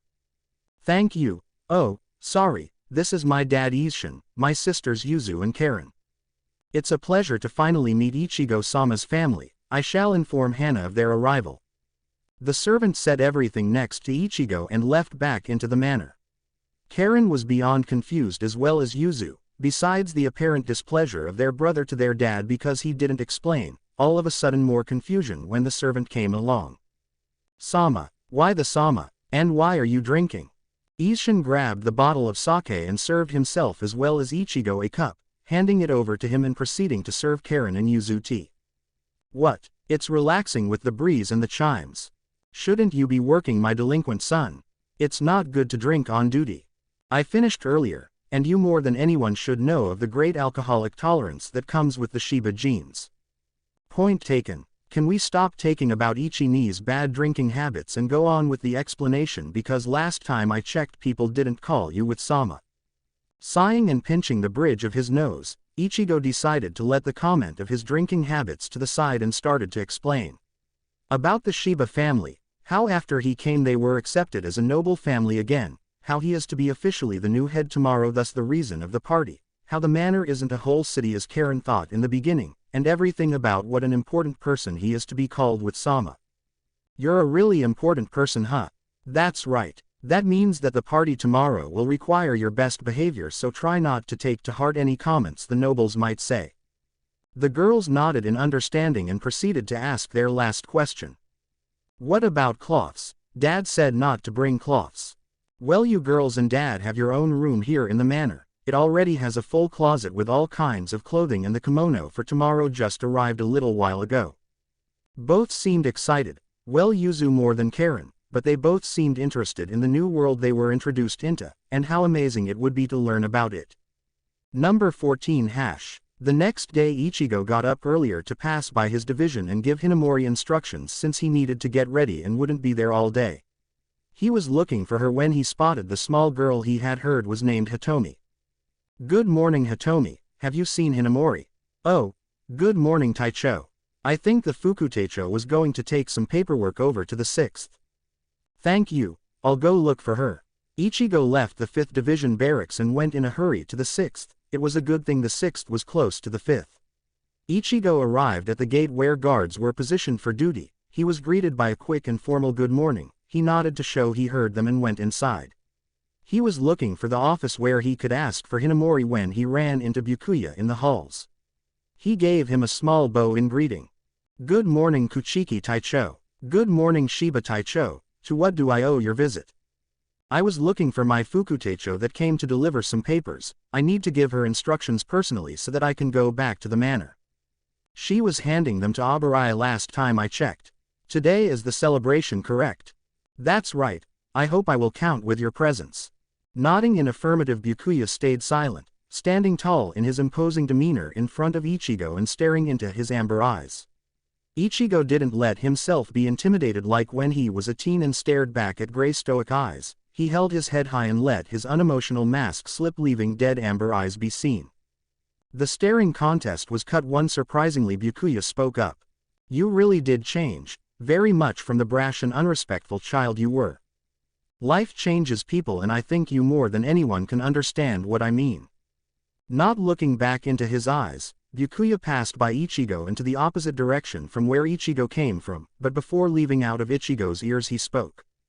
It would be interesting to share a cup of tea with you when you have time. Nodding even though the noble man would not see him, he went towards where he felt Renji's Ryutsu he knew by heart. When he came to a door he knocked and was let in when Renji responded. Ichigo, what are you doing here? Surprised for a second when he spotted Ichigo with a face similar to what he would see on his own captain, that was quickly changed into his normal fierce amber eyes and a small smile. Hey Renji, I came to find Hinamori. Oh sorry Taicho, I had to bring in some papers. Don't worry, I just came to give you some instructions for today and tomorrow. Frowning when she heard that her captain wasn't planning on coming to work the next day, she couldn't help but actually start to reprimand him. You can't skip work tomorrow because of the party today. If you plan on getting a hangover and not come, I won't permit it, nor will you know Hana Taicho when she sees you. Renji was confused for a second until he remembered what Rukia had told him of Ichigo's problems, but what was kinda funny was Hinamori scolding her captain like a mother. I'm going on a mission tomorrow and won't be back until the next day. And even if I decided to get drunk, first of all, even with a hangover I would come to work, and second, it's too hard to get a Shiba drunk. Sorry Taicho, I didn't mean to, I didn't know. Don't worry about that. Now, I want you to take care of the squad while I'm gone. It's going to be a little hard, but I'm counting on you and I'm sure you can do it. Feeling happy her captain had entrusted her with the squad, she couldn't help but smile and beam with pride. Okay, I won't disappoint you. But I'm curious, what's the mission about? Seeing as Hinamori was happy, he also felt proud she was handling everything well, but when she mentioned the mission he thought for a second what he should say. Well, it's a mission only Yamamoto Sotaicho, and I know for now, so let's leave it that way. Okay.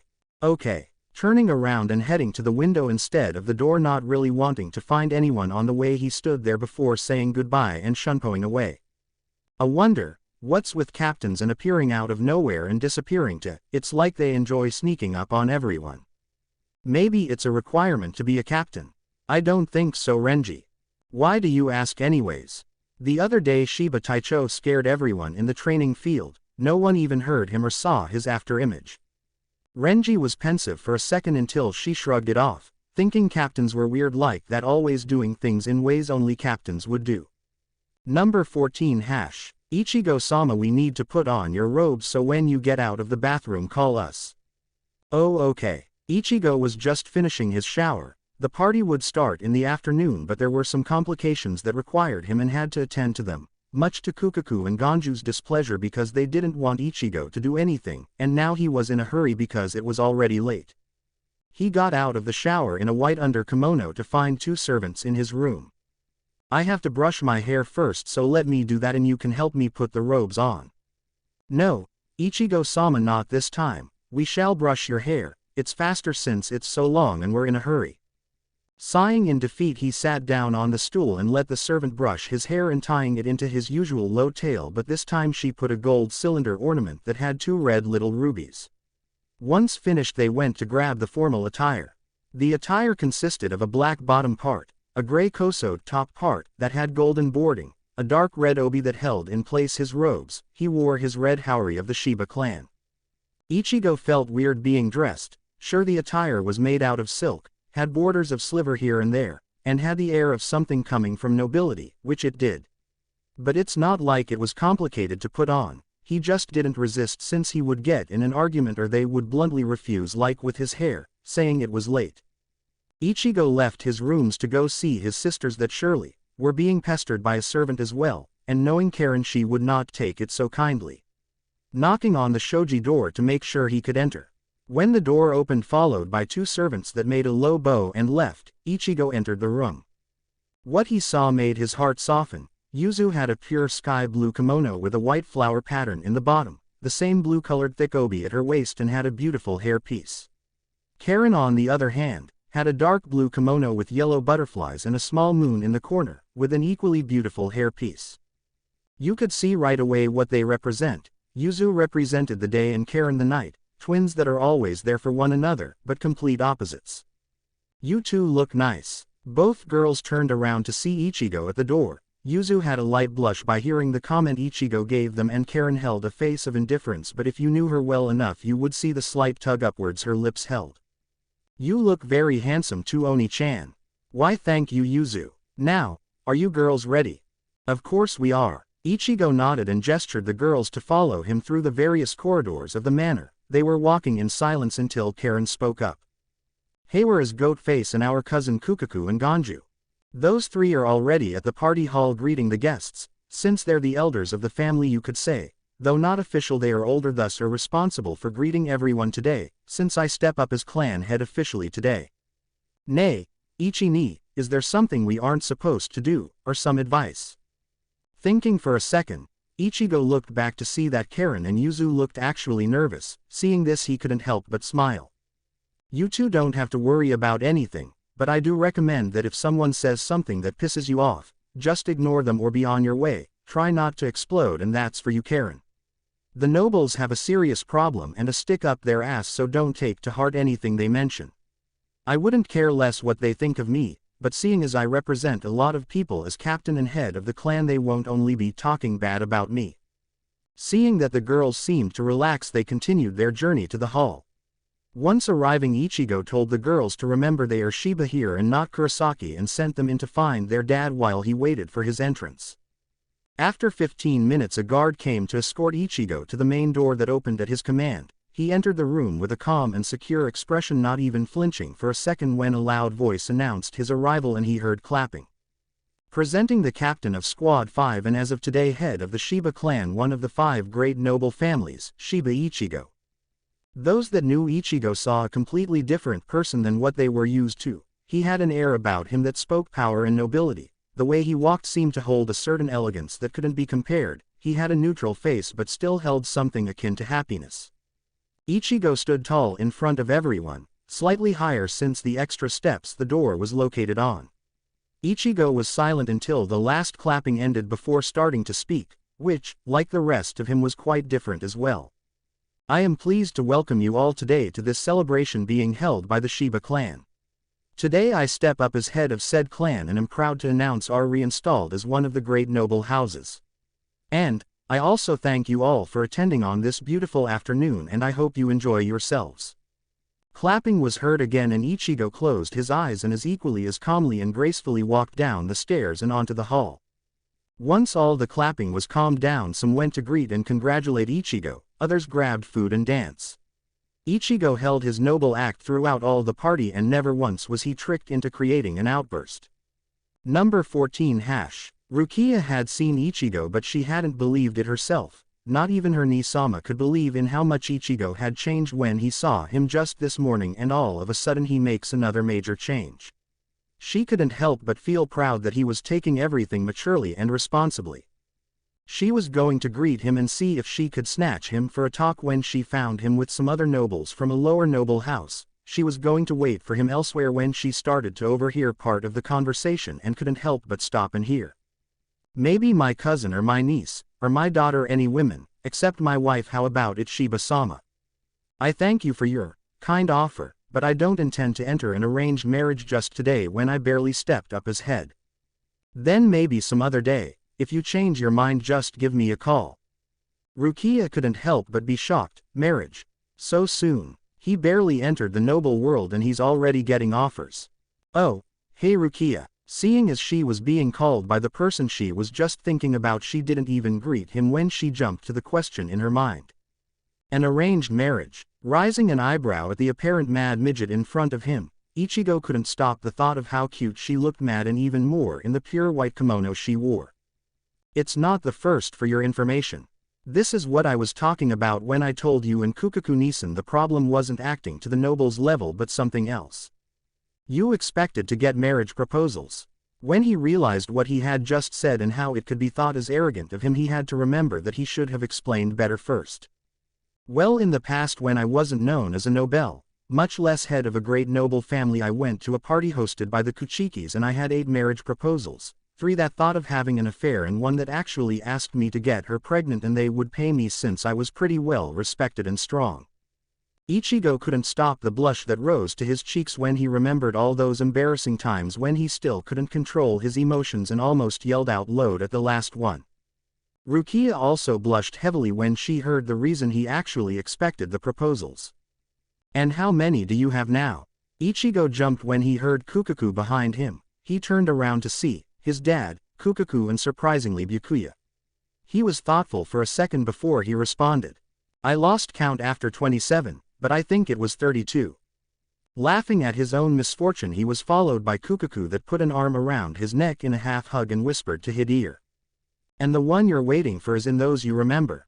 Feeling his name fitting himself very well of how red he turned after hearing Kukaku's tease, he looked down to hide the most he could his embarrassment. Shiba Taicho, on behalf of the Kuchiki house, we congratulate you on your success. Thank you, Kuchiki Taicho. If you'll excuse me for a second, I think I need some air. Giving a small bow to excuse himself, Ichigo left through the back doors. Rukia, at seeing this, couldn't help but frown. It wasn't like Ichigo to just leave like that. She was brought back from her thoughts when Kukaku nudged her at the side and gestured her to follow him. Not needing more encouragement, she left the room and proceeded to find him. The 3 adults that were left behind saw Rukia leave and went back to the topic at hand. Did you see that? She obviously has feelings for him. Did you see her face full of jealousy when she heard Ichigo talking with the other nobles? I do not see kindly to you offending my sister. Kukaku raised her hands in defense, seeing the icy gaze Byakuya was sending her way. I don't mean it in an offensive way. Girls in love look way more beautiful than usual, you know. And my son obviously loves her too, if what he has said is something to take into consideration. Byakuya looked at the man he has always found annoying since he was young, Shiba Isshin. It was no wonder why Ichigo was the way he was when he was younger. What do you mean? Well, apparently during the war they actually had a relationship going on, but not once has Ichigo pushed Rukia or has actually mentioned anything about it. He told me the other day that he wasn't going to force her in any way.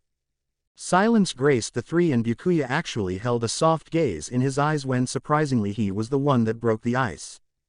How about the Shibas and Kuchiki's whole day arrangement? Seeing something interesting, Kukaku smirked a full grin while Isshin already had an idea where this was heading, though not at the extent the Kuchiki was thinking. We will be number 33 to offer the proposal. His words left the 2 gapping. One expected a bet to see how long it would take for those 2 to be together. The other was expecting an arrangement that once they declared their feelings they would marry, and never did they think Kuchiki Byakuya would give a marriage proposal just like that. It would be benefiting to both clans. We would not taint the next bloodline with lower houses and deal. Not even letting him finish his reasons, neither of the 2 elders needed a second to hesitate.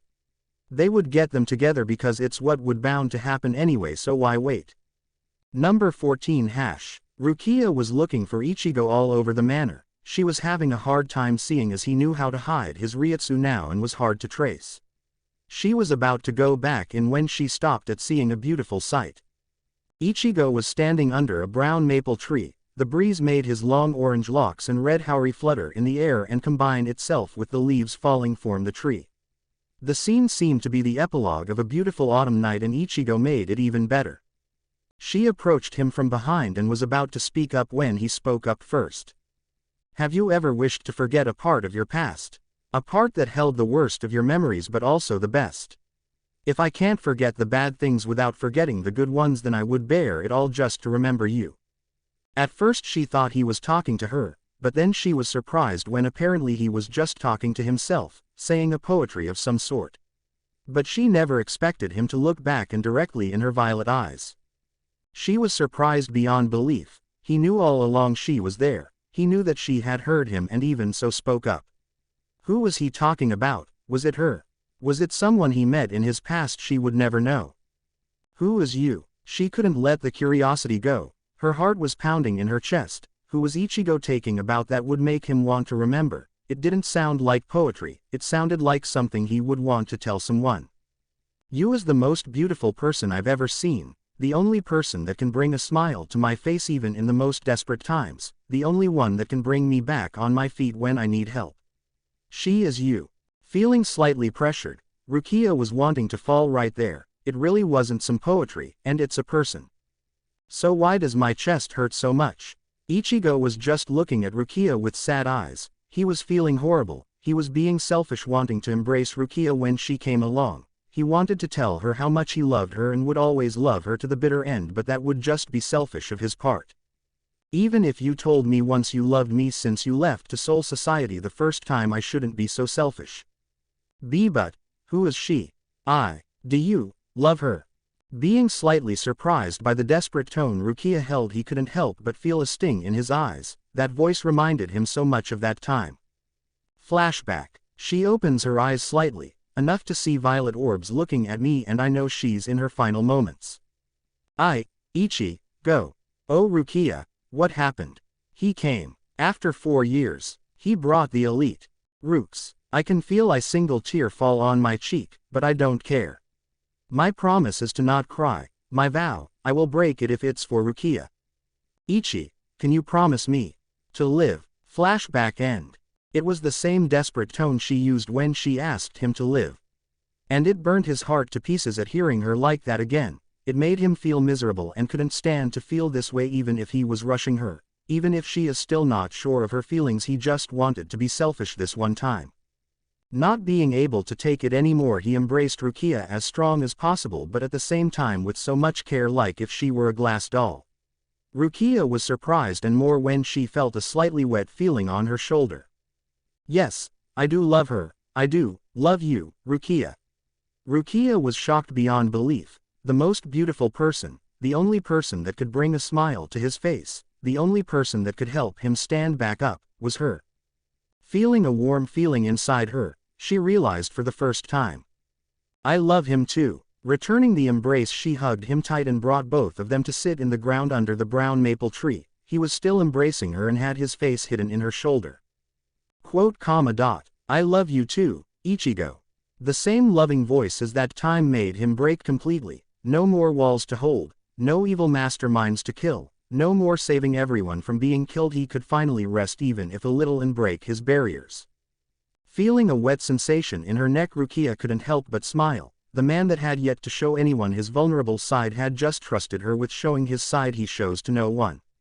He never made noise, only tears fell and fell until there was no more, and before he even knew it, Ichigo fell asleep on Rukia's lap while she combed his hair with her slender white fingers. After 11 years of war, he was finally able to relax.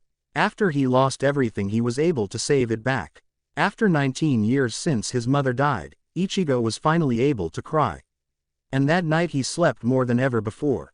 Thank you for watching. If you enjoyed the video, be sure to like, comment and subscribe, as well as checking out the author on fanfiction.net.